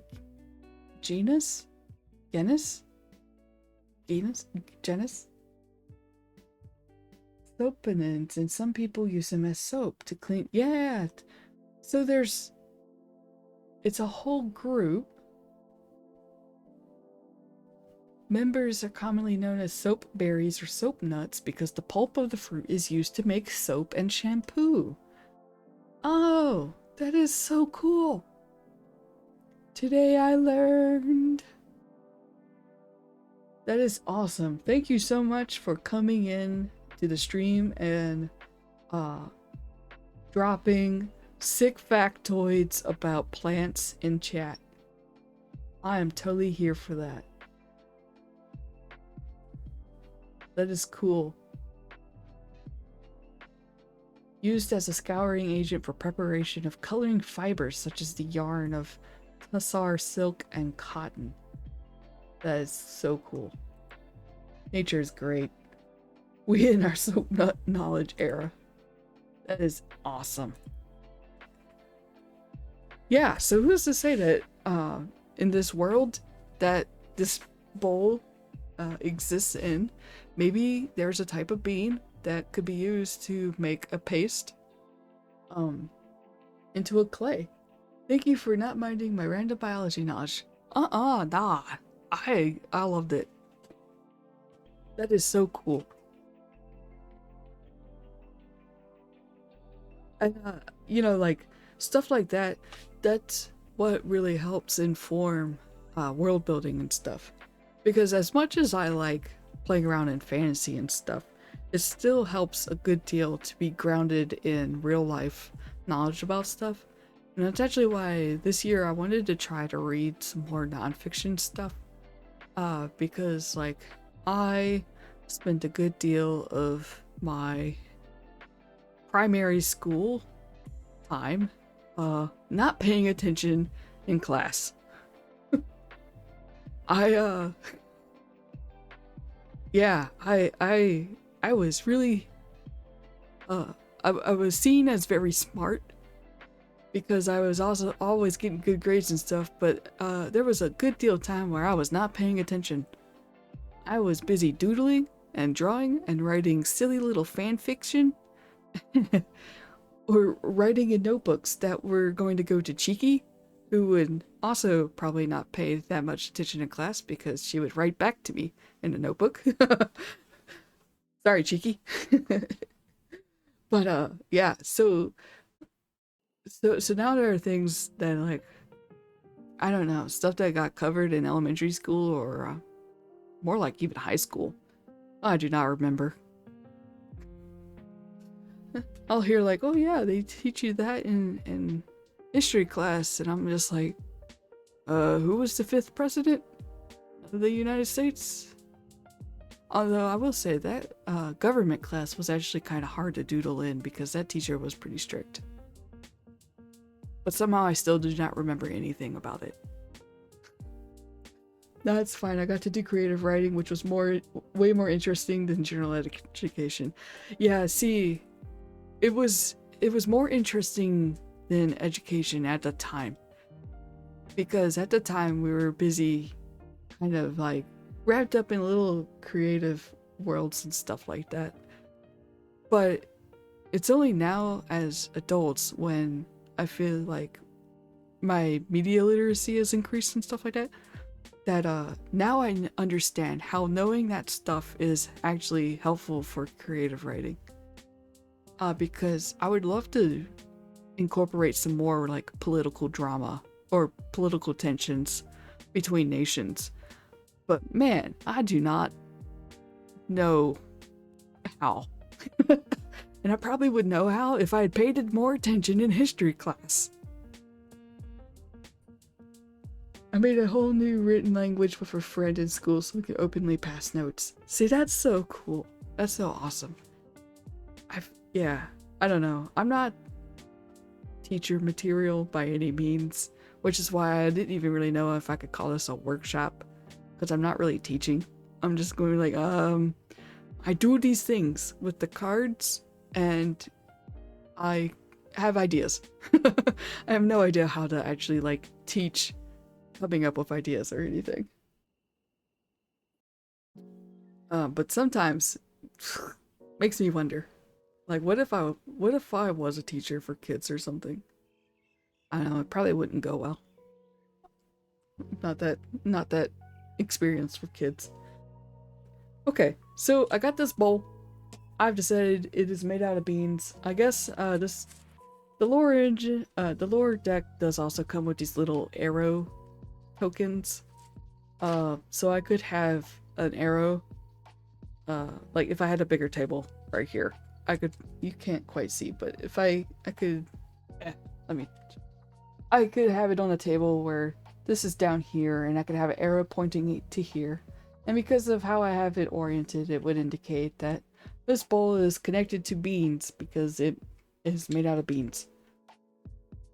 But I don't have enough surface area here, and I'll just leave them over there. So now from here I could pull a trait about the beans or a prompt. So I have background considered a delicacy of the gods. Used in making a location's floors, walls, or doors. I resist urge to eat all the tokens. Yeah, please don't eat my tokens. They are made of wood. I think they're wood. Yeah, they're made out of wood. But they're not even plastic. So the background of used in making a location's floors, walls, or doors, that one sounds very interesting, given that we've determined that this bowl, oh, you can't see me pointing at it, this bowl has a vampiric or leeching effect. Let me try to scoot these up a little.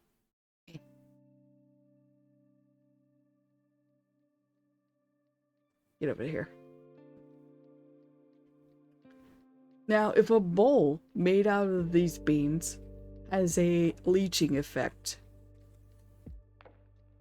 what do you think that's gonna do if you have a room or walls made out of that material? I think whoever... Why does this thing keep saying I have an update? Remind me later. I updated you yesterday. Leave me be. To me it sounds like very interesting in a dangerous way. We might be kind of pushing it though. You would need a lot of beans. Or perhaps it could be like correlated to something else. Let's see. So let's say a door. Or maybe a floor. So maybe like, okay, alright, hold on, never mind. Backing this up. A floor with marbling. And some of the marbling is the bean paste. So as you're walking on the floor, your energy gets sapped. What if there needed to be an array in the room to channel, focus, the leech energies into something? Yeah. So I'm thinking, so perhaps this bowl is a clue in like a larger quest or something like that. And that would be the thing that would tip you off to this mysterious incident regarding something to do with this room. Or maybe there was a party celebrating the new renovations of some noble's place or whatever. But mysteriously, everybody at the party wound up collapsing or something. Because, I mean, you could also say that they're dead. But if you wanted to make it less dark and less depressing, you could just say that maybe they just all slipped into comas because their life force got drained. But they'll be fine. They just need to rest or something. I don't know. They don't have to be dead. So maybe that could indicate that there is a some kind of organization or something, you know, sneaking in subtle ways of sapping the life force for nefarious means. Yeah, channeling and focusing the leached energies into something else. Which, I mean, you could probably also pull more cards for that. Like, who is the faction? Or is it a single person? I mean, it probably wouldn't be... Oh, it could be a single person. And then the, maybe, the crafts people didn't know what they were mixing into the floor marbling. Maybe they did know, but were killed afterwards to keep the secret silent. I'm still getting dark. I swear I do not currently play in a dark fantasy setting. I promise.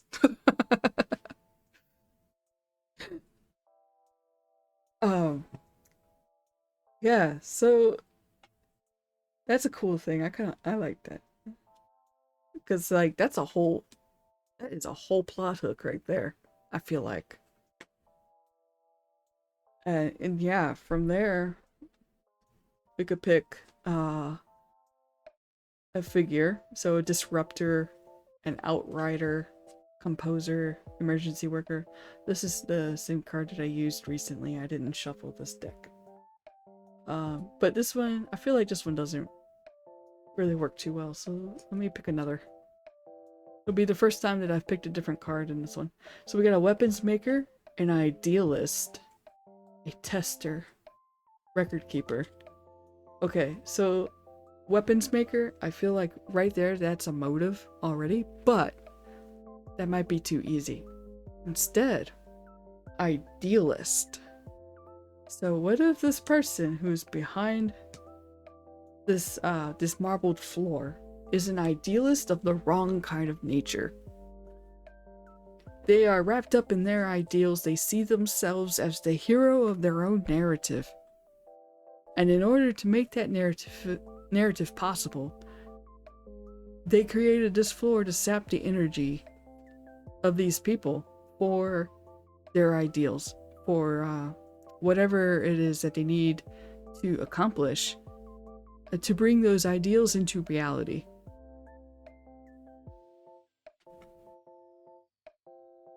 And then from there, we got some prompts on the back of here.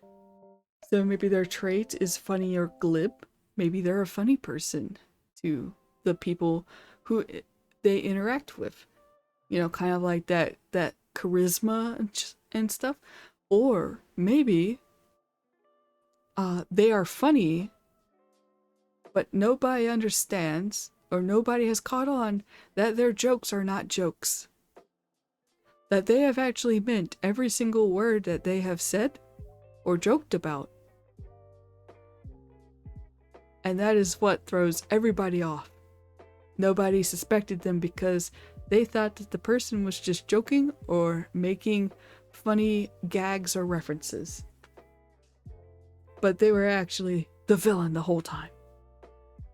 Or maybe they have a noticeable scar or wound. Maybe they have the agenda of recovering a lost heirloom or fortune. Maybe this marbling floor to make everybody collapse and stuff was so that they could search the premise or get back something that some noble stole from them or something. Or maybe they have some kind of artifact or whatever that this idealist thinks is being wasted in the hands of this person. I feel like going through the lengths of making this energy sapping marbled floor would be quite a lot of effort just to get back an item. But I'm sure that there could be some kind of like hurdles or challenges. Like maybe this is usually a fortress that is like locked in or something, or usually hard to get into, but they were able to get this flooring in because everybody inside would collapse, and if anybody walked in to investigate, why, like, oh my lord, let me come assist you, and they come running in only for they themselves to succumb to the leeching effects. That would effectively take out a lot of the this building or something, like all the staff and whatnot. Maybe the staff flee because, oh my god, everybody's collapsing. I'm getting out of here because I don't get paid enough for this. And maybe that's also how, your character hears about it. Or, if you're a GM, maybe this is how your players hear about it. Because staff have come fleeing down the streets, crying about a curse. A sudden curse has befallen House Markalark.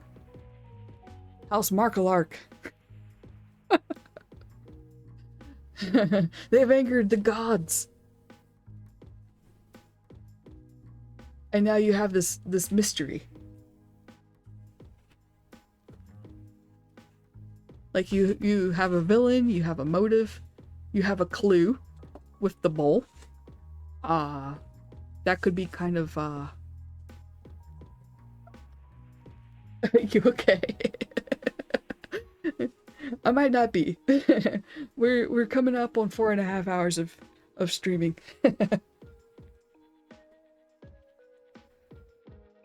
I feel like it's a pretty cool idea though. Like, I don't know how, because like I haven't really worked on how to create mysteries, and I'd like to learn how. Maybe I should look into like the craft of writing mystery books or something like that. I should also read some too, because that's also a good way of learning. It's just, to read that genre and stuff. And I haven't really read mysteries in a long time. Yeah, I feel like using this, you could craft some kind of adventure or something. Where, yeah, using the bowl as kind of like a clue. Maybe this is a bowl that is an artifact inside of like this manor. I would recommend you the greatest sci-fi mystery series of all time in your Discord. Thanks! Yeah, drop me some books. Because I've been wanting to read other genres this year.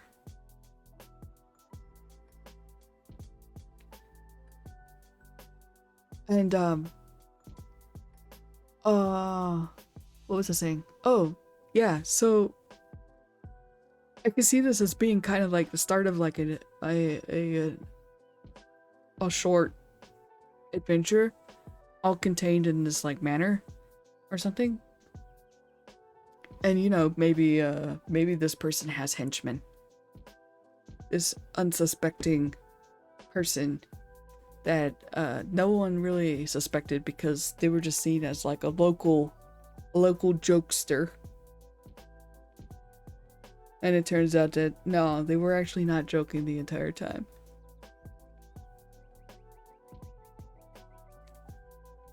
Maybe yeah, maybe they're kind of like not a cult leader, but maybe maybe they were joking about someone like worshipping some kind of figure or something that no one had ever really heard of. Maybe they thought it was just some kind of silly made up thing. Or you know, kind of like a continuing gag. Like they're just doing it for the bit or whatever. But it turns out that maybe the entity that they're worshipping is actually real. And is unfortunately not good news.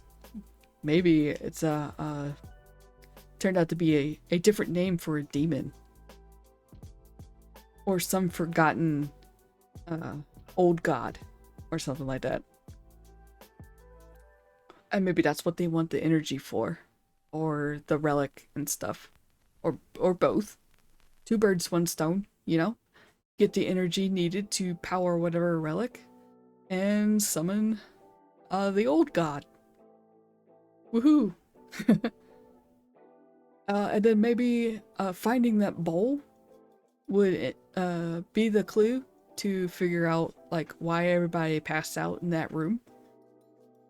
Maybe they notice like, oh, this property of this bowl is similar to the property of that room. It must be in the floor or something like that. Like maybe it has a distinct color. And then from there you could work out kind of like a puzzle almost of how to handle the room.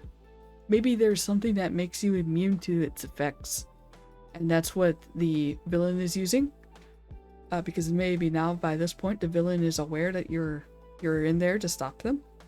And maybe the summoning thing is going to happen in that room where all that energy is now collected. And whatever makes them immune, makes them immune so that they can hang out in there. And now you need to get in there after learning what the room is doing. So I feel like we got like an entry, what with servants running down the streets going, oh, it's a curse. Doom has fallen upon House Markalark. And then you can start investigating, what's going on. Who's Count Markalark or whoever? What are possible motives? Are there any enemies? Then you can go inside. Maybe defeat some henchmen. Find a bowl. Put 2 and 2 together. And then yeah, figure out how to work around the floor and defeat the bad guy. Or fail to defeat the bad guy in time, and now there's the old god running rampant. So yeah, I think I'll go ahead and start wrapping up this stream. Thank you so much, everybody, for coming. Felt like that was a lot of fun. I got to stretch my brain. I am very hungry.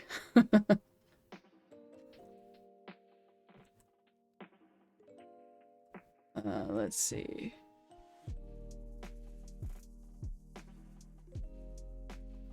Yeah, thank you, Cheeky. Also, yeah, Cheeky is my bestie / roommate. Cheeky also streams. I'll give a little shout out there. Yeah, thank you. I'm glad you thought it was fun and fun to see. And thank you so much for teaching the other person, Zalen.